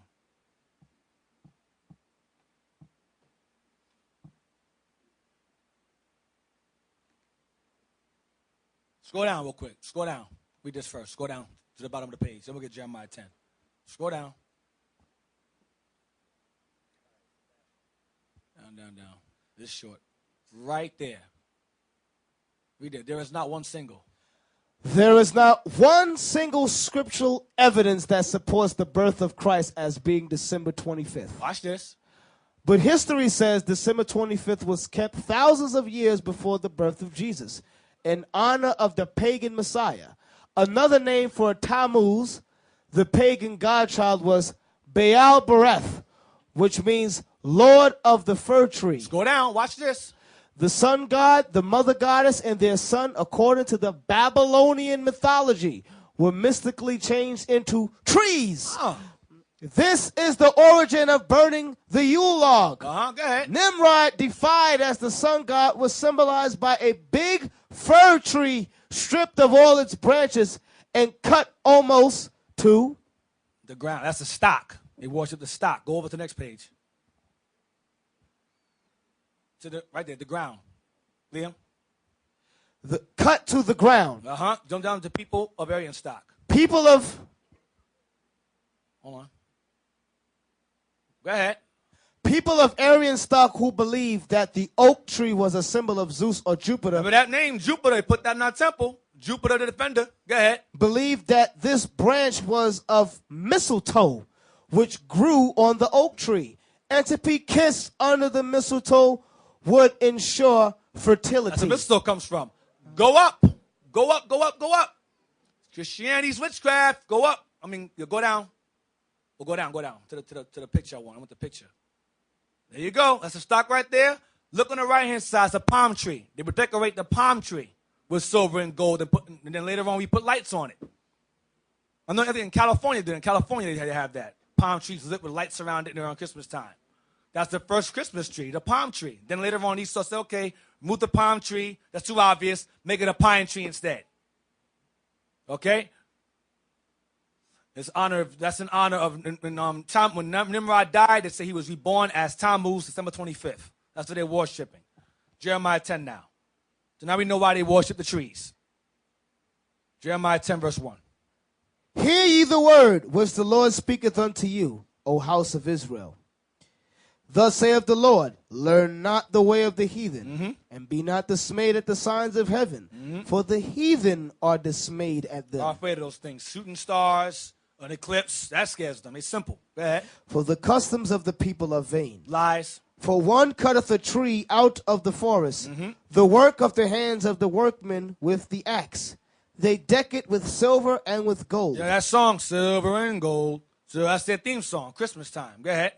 They fasten it with nails and with hammers that it move not. Those are the tree stands today. They are upright as the palm tree, Because they're the palm tree. Go ahead. but speak not. They don't speak because they thought that what? Nimrod and his wife turned the trees. They thought, if we don't do this, if we don't decorate with silver and gold, it will come and attack us. So they would decorate it with silver and gold. Go ahead. They must needs to be born, because they cannot go. They must be carried. They can't walk. They're not alive. That's what Jeremiah is saying. These things aren't alive. Don't be afraid of them. Go ahead. Because they cannot go. Uh-huh. Be not afraid of them, for they cannot do evil. The custom was to fear the tree and decorate it or they'll attack you. Because Nimrod turned to a tree. Go ahead. Neither also is it in them to do good. Right. So don't be afraid of those. It's nonsense. Because the customs of the heathen are vain. Go to page 32 now. Watch this. We're going to go to the top. Page 32. Next page. Right there. Like the Babylonians. Read that. Like the Babylonians, they believed that gods could transform themselves into trees. That's Jeremiah 10. Go ahead. If their God answered their prayers, they took their dead victims along with their spoils of war and dragged them into their sacred grove, and there hung them on the sacred trees. And hung dead bodies on sacred trees. Go ahead. Watch this. Such offerings have been recovered from bogs in Germany. Watch this. This begot the origin of hanging ornaments from the Christmas tree. There you go. Go down. Go down. Next highlighted part. Right there. This pagan custom got its start from killing enemies and hanging their heads and their spoils from pagan sacred trees. Ornaments. Christmas ornaments. The little balls. That's heads and bodies. As it represents. Somehow Jeremiah 10 that's not what that means. That's apologetics be saying. That's not what that means. You guys are idiots. That's why we don't talk to you. Morons. Not in the level. Not even on third base. Dumb as hell. Go to page 32. That's page 32 right there. Go to page 42.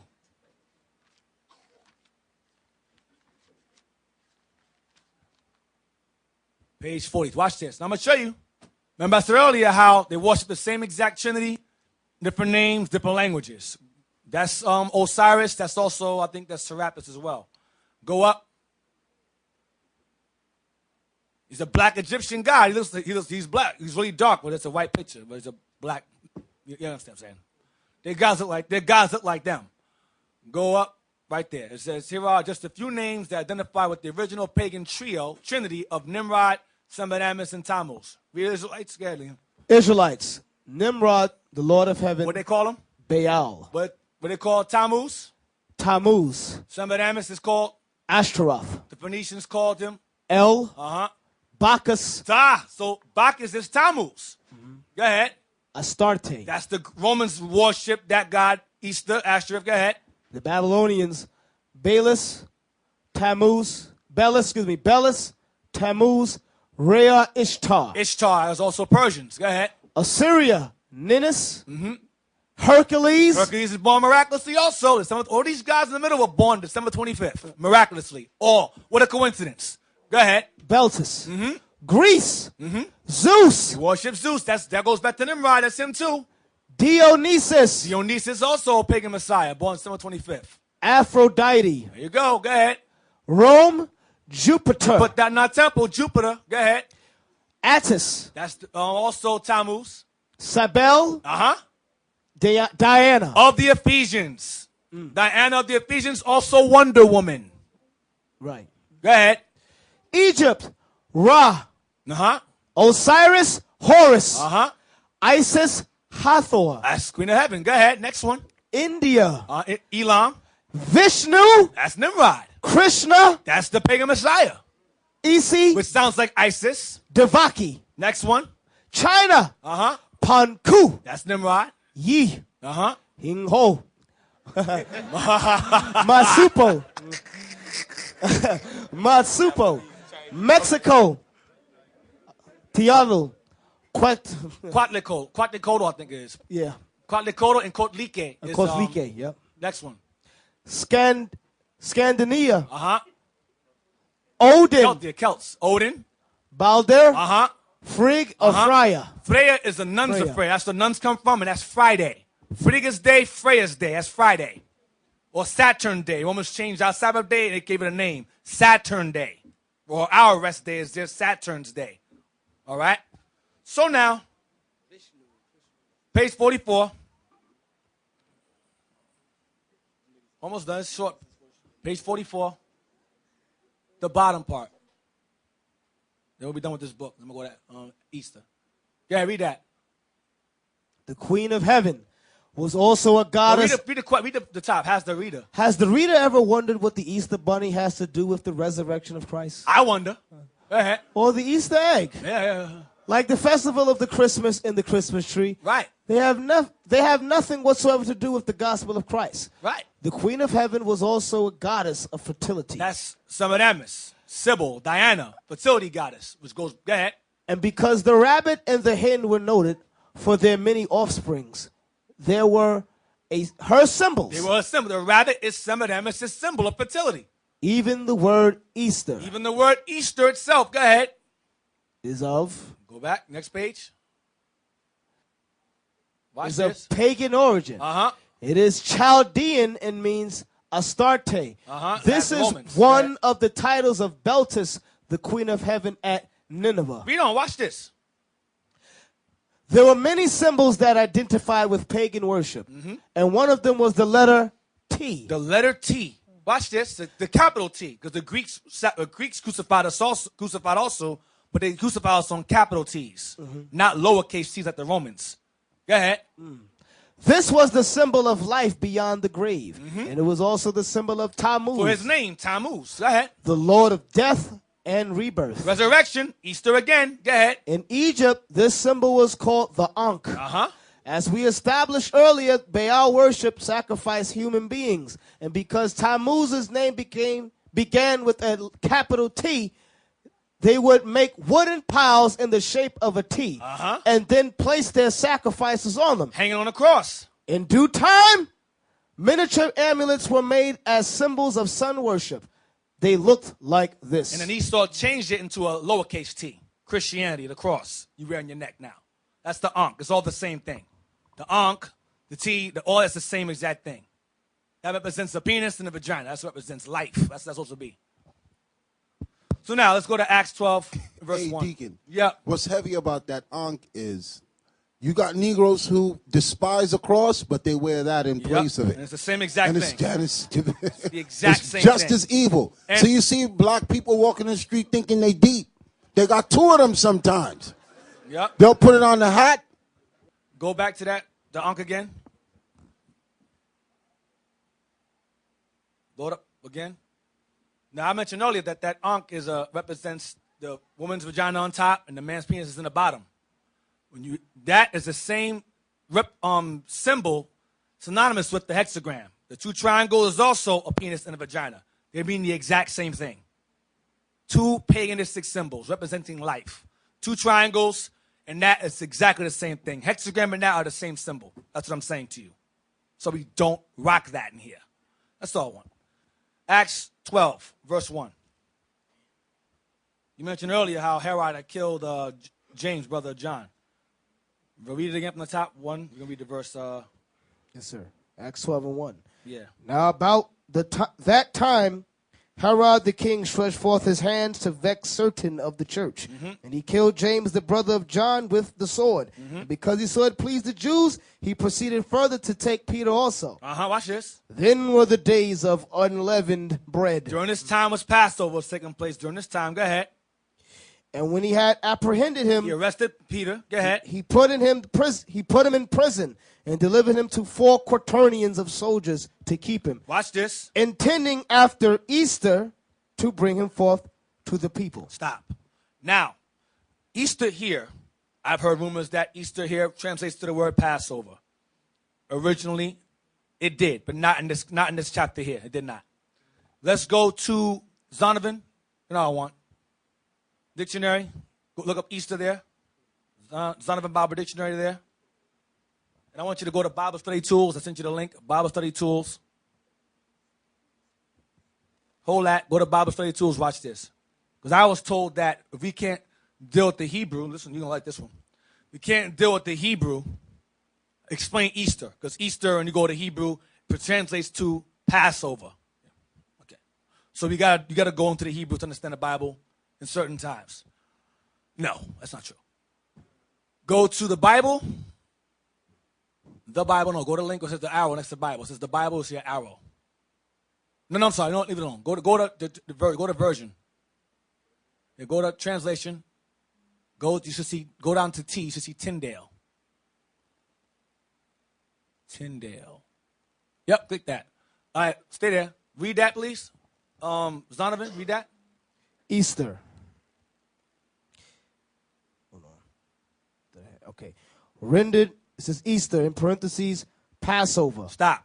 Easter rendered Passover. So Easter and Passover in some contexts were synonymous. Watch, let me show you what I mean. Go ahead.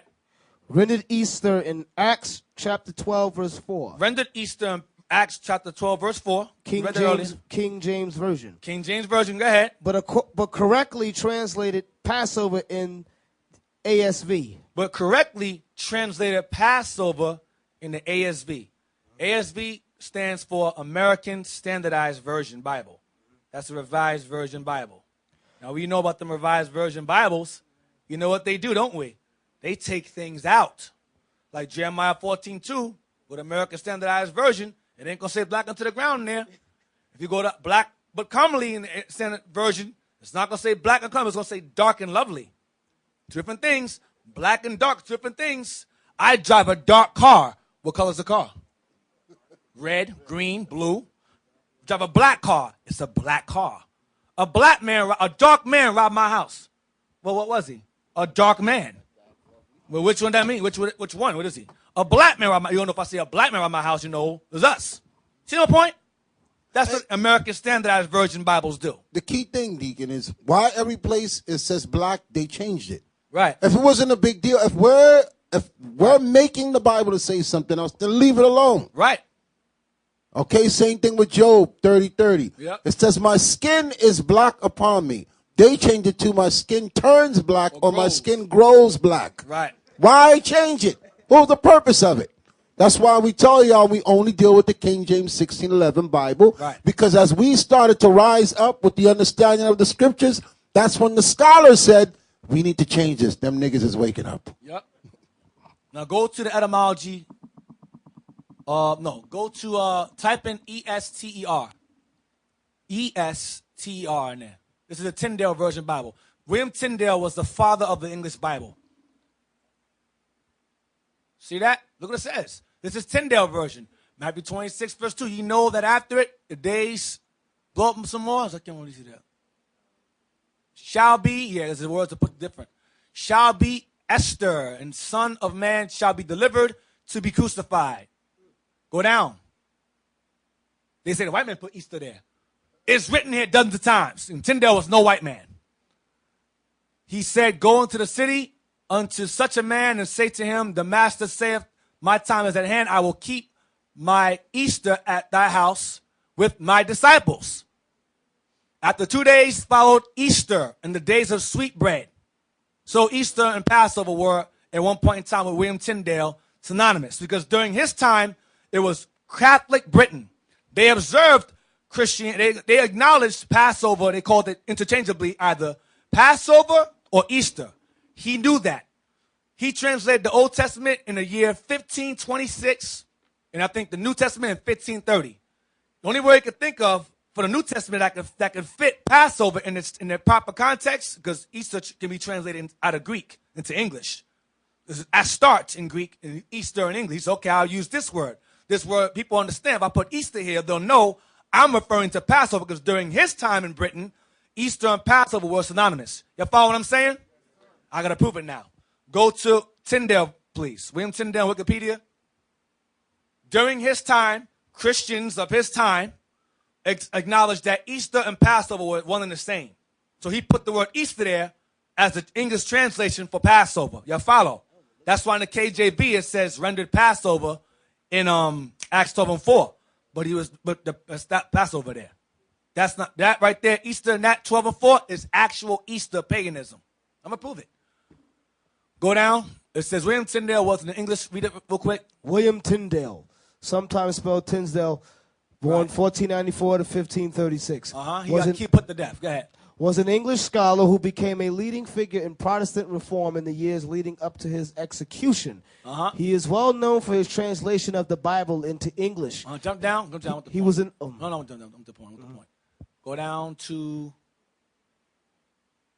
right there. Tyndale's translation. Tyndale's translations was the first English Bible to draw directly from Hebrew and Greek texts. He was very fluent, and unlike these Jakes today, black Hebrew Israelites today who use concordances and Strongs, and Ben Yehuda, he actually spoke these languages fluently. So he was able to directly translate them from Hebrew and Greek texts. Go ahead. The first English one to take advantage of the printing press. So he took advantage. Because the church, Roman Catholic Church that governed Britain at the time, did not allow you to read your own. You had to teach you. You couldn't learn on your own. You couldn't read it yourself. You had to go to church and have them teach it to you. Like in church today. You sit there. He has the Bible open. He's saying God is this. And you're sitting there clapping your hands. Well, back then, the same thing. You weren't allowed to have a Bible in your hands. So he said, well, that's not fair. Why can't we read for ourselves? So he translated it out of the Latin, or out of the Greek, out of the Latin at the time, into English. So everyone can read it. And he took advantage of the printing press. That was illegal during that time to do that. Read it. And first of the New English Bibles of the Reformation.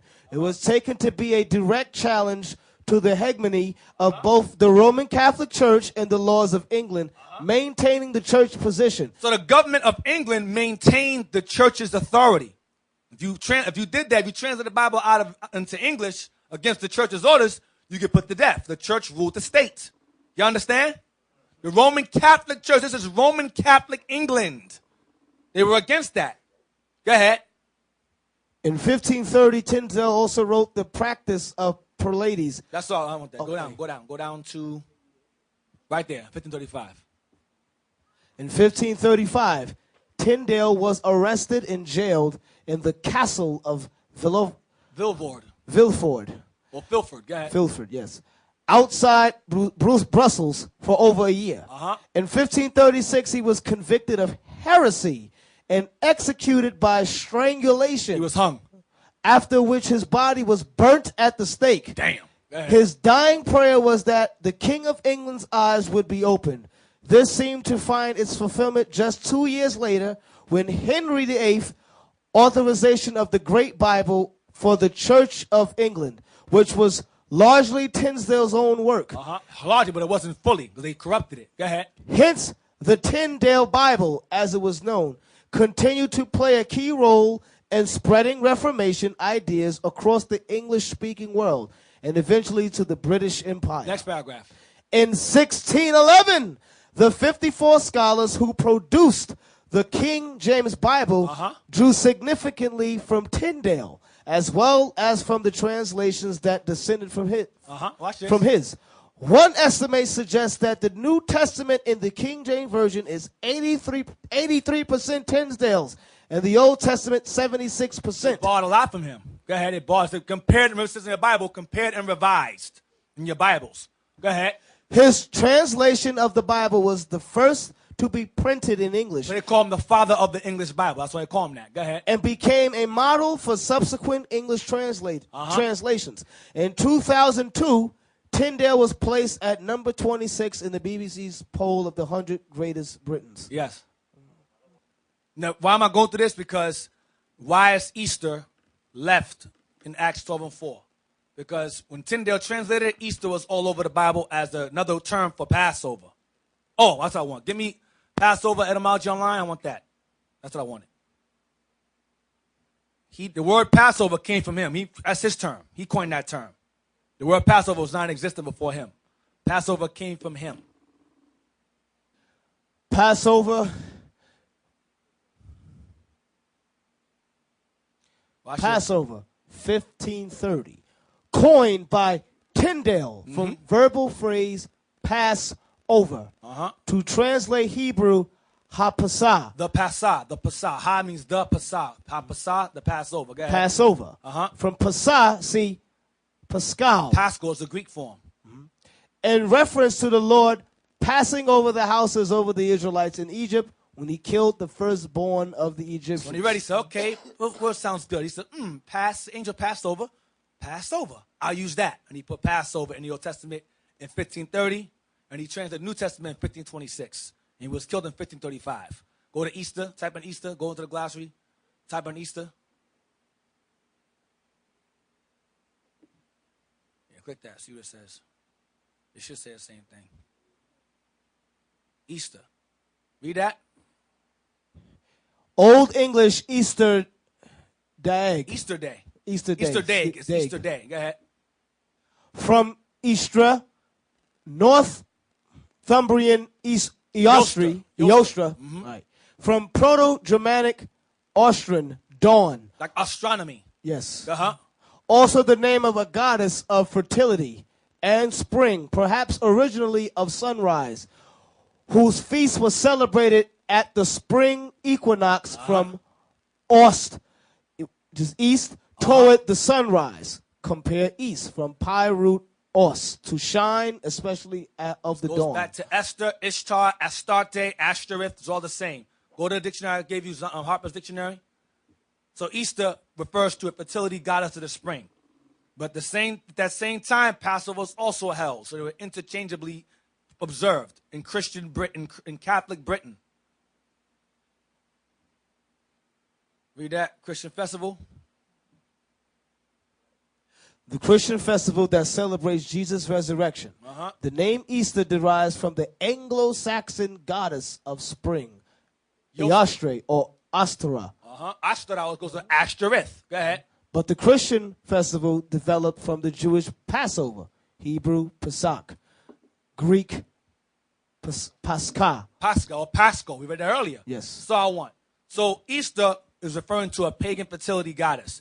But in Catholic Britain, those festivals were interchangeable. I follow what I'm saying. Interchangeable. Both of them were spring festivals, one acknowledging Passover, one acknowledging the spring fertility or resurrection of Christ, whatever, which is still pagan in origin. Now, go to Zonovan real quick, what you had. Officer Liam, Zonovan, about the Bible, King James Bible. Yes, sir. Bible. This is page 86, Zonovan Bible Dictionary. King James Version. When 47 of the best Hebrew and Greek scholars of the day. So out of those 50, what? Was it 54? Yes, sir, 54. 47 remained diligent to doing the work. Go ahead. 47 of the best Hebrew and Greek scholars. Thank you. 47 of the best Hebrew, because Tyndale was also a scholar and very well versed in different languages. Go ahead. Of the best Hebrew and Greek scholars of the day were divided into 6 groups. Go ahead. 3 for the Old Testament. Go ahead. 3 groups of the Old. 2 for the New. And 1 for the Apocrypha. Go ahead. 2 of the groups met at Oxford, 2 at Cambridge, and 2 at Westminster. Westminster. When a group had completed its task, its work was submitted to 12 men, 2 from each panel.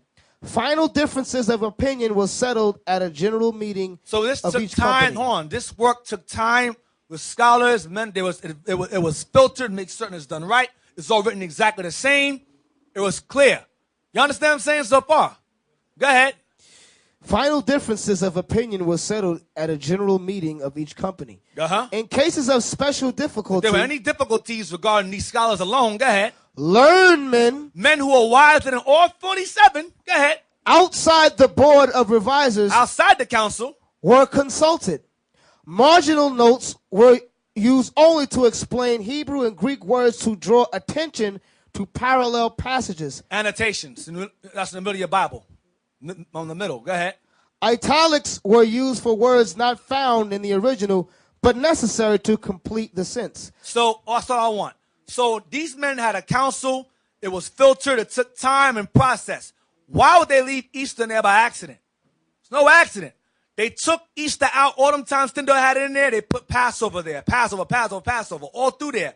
But left Easter in Acts 12 and 4. Why? Let's see who got it. Why did they leave Easter in Acts 12 and 4 but take it out everywhere else? Let's see who got it. I'm asking a question. I'm not making a statement. Yes. You on the mic? Who has the mic? You're standing up. Stand up, brother. Yes. Hand on the mic. Shalom. Shalom. Because the word Easter and Passover were used interchangeably at the time, and the term Easter was what people understood at that particular time when it was written. But why was it left in Acts 12 and 4 and not everywhere else? I don't know. Not sure. Who can get it? Pass it back there. Remember, Herod was going to wait to kill Peter after Easter. Shalom. Shalom. Because that Easter wasn't the same as the Passover. What was it? It was the real Easter that the Christianity was celebrating. Thank you. The Romans worshipped Easter at start. The scholars has to listen. Tyndale's right about Passover here, but that right there, he's observing Easter here. Leave that there. And they left Easter there. Remember, I showed y'all how they went through a faculty. It was time. They compared, make sure it's done right, but forgot Easter in Acts 12 and 4. It's no. It's no error. That was meant to be there because Easter was being observed by Herod. He was a Roman. The Romans worshipped at start the fertility goddess. Y'all follow? That's why he asked you, how come it's only there? Right, it's and it's no place else. Every place else, it says Passover, but when you get there, it says Easter. Okay? That was a custom that they were doing at that time. Right, that's why I showed you. That's why Tyndale put it everywhere. He put Easter here, Easter here. I showed y'all Tyndale's version. Easter here, Easter there, because that was, to them, in Roman Catholic Britain, interchangeable. But the King James Version scholar said, nah, that's going to cause confusion. Take that out, leave Passover. Use Tyndale's coin term Passover, but Easter, leave Easter in Acts 12 and 4, because Herod was observing Passover, because the Romans worshiped Passover, and Herod was an observer of the Roman customs, because he was a Roman affiliate himself. Y'all understand? So the Romans, or Herod, a Roman Edomite, they observed Astarte, which is another term for Easter. You understand? Astarte. Because Astarte can be translated into English. Easter is an English word. But Easter translated out of the Greek, Astarte, or Latin Astarte. You understand? So he used that word. Okay, I'll use Easter here, because it can translate out of Greek. New Testament is written in Greek. I'll use a word that can be translated out of Greek into English. I'll use Easter. And that's what he did in the New Testament. Old Testament, he kept Passover. New Testament, he used Easter. Because that's a Greek word that can be translated into an English word, which would be Easter, which goes to both Passover and pagan Easter. Acts 12 and 4 is actual pagan Easter. Everywhere else is Passover. So he was going to kill Peter. Remember, Passover falls around the same time. Easter falls around the same time Passover does. So he said, I'm going to kill him after I celebrate my holiday, then I'll kill Peter. The angel said, nah, you can get out of jail. Get out of jail, free card. Get out of there. Get out of there. And he got out and kept teaching. Y'all understand? Isaiah 28:11. Last verse. No, it's a lot, but I had to get through it. Isaiah 28, verse 11. Isaiah 28, verse 11. Mm-hmm. For with stammering lips and another tongue will he speak to this people. So the Most High had it prophesied that the Bible will be translated into a language that our people can understand. And William Tyndale was the forerunner of that prophecy being fulfilled in terms of it being translated into English. Y'all understand? Into English. It had to be. So we don't need a Hebrew translation to understand that Easter doesn't belong. Easter does belong there. They were worshiping Astarte, Easter, the pagan fertility goddess. That's not going into Passover in that context. Everywhere else is Passover, but there it's not. It's Easter. Ashereth. 1 Samuel 7:3. Yeah, I'm done. I left that part out. 1 Samuel 7:3. To see who Herod was worshiping. 1 Samuel 7:3 to see who Herod was actually, or Romans worshipped. 1 Samuel 7:3. Is that it? Yes. And Samuel spake unto all the house of Israel, saying, if you do return unto the Lord with all your hearts, then put away the strange gods and Ashtoreth from among you, and prepare your hearts unto the Lord, and serve him only, and he will deliver you out of the hand of the Philistines. Go ahead, verse 4. And then the children of Israel did put away Balaam Nimrod and Ashtoreth, his wife, and served the Lord only. and serve the Lord. They put away Baal, sun worship, and they put away Ashtoreth, moon worship, and serve the Lord only. They put away Easter from them. Y'all understand? All right. So with that, we're going to break. Now, That's hold on. Come on.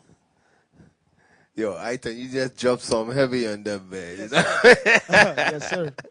Yo, you all got to understand, you're getting hit with some heavy stuff. I hope you all understand it, man. Because for decades, this right here, nobody ain't brought that out as yet. This is the first time this understanding coming out. I hope you all understand that. You know, you see, Aiton went in his whole thing. He did his thing on this right here. You know? So I hope you brothers and sisters understand. This is another level of understanding. And while Aiton bring it out, it just, as I say, it's plain. You know, it's plain, man. You know, it's plain. But as I said, man, in this truth is about growth, and the Most High going to take us to other levels. So what you all got today, man, that's some heavy stuff right there. I hope you all understand it. So in conclusion, Christianity did not stem from the white man. It came from Babylon first, then the Egyptians, or vice versa, whatever. Then Esau took that, exploited it, and used it to deceive the whole world, targeting primarily our people. You understand? That's how I end it.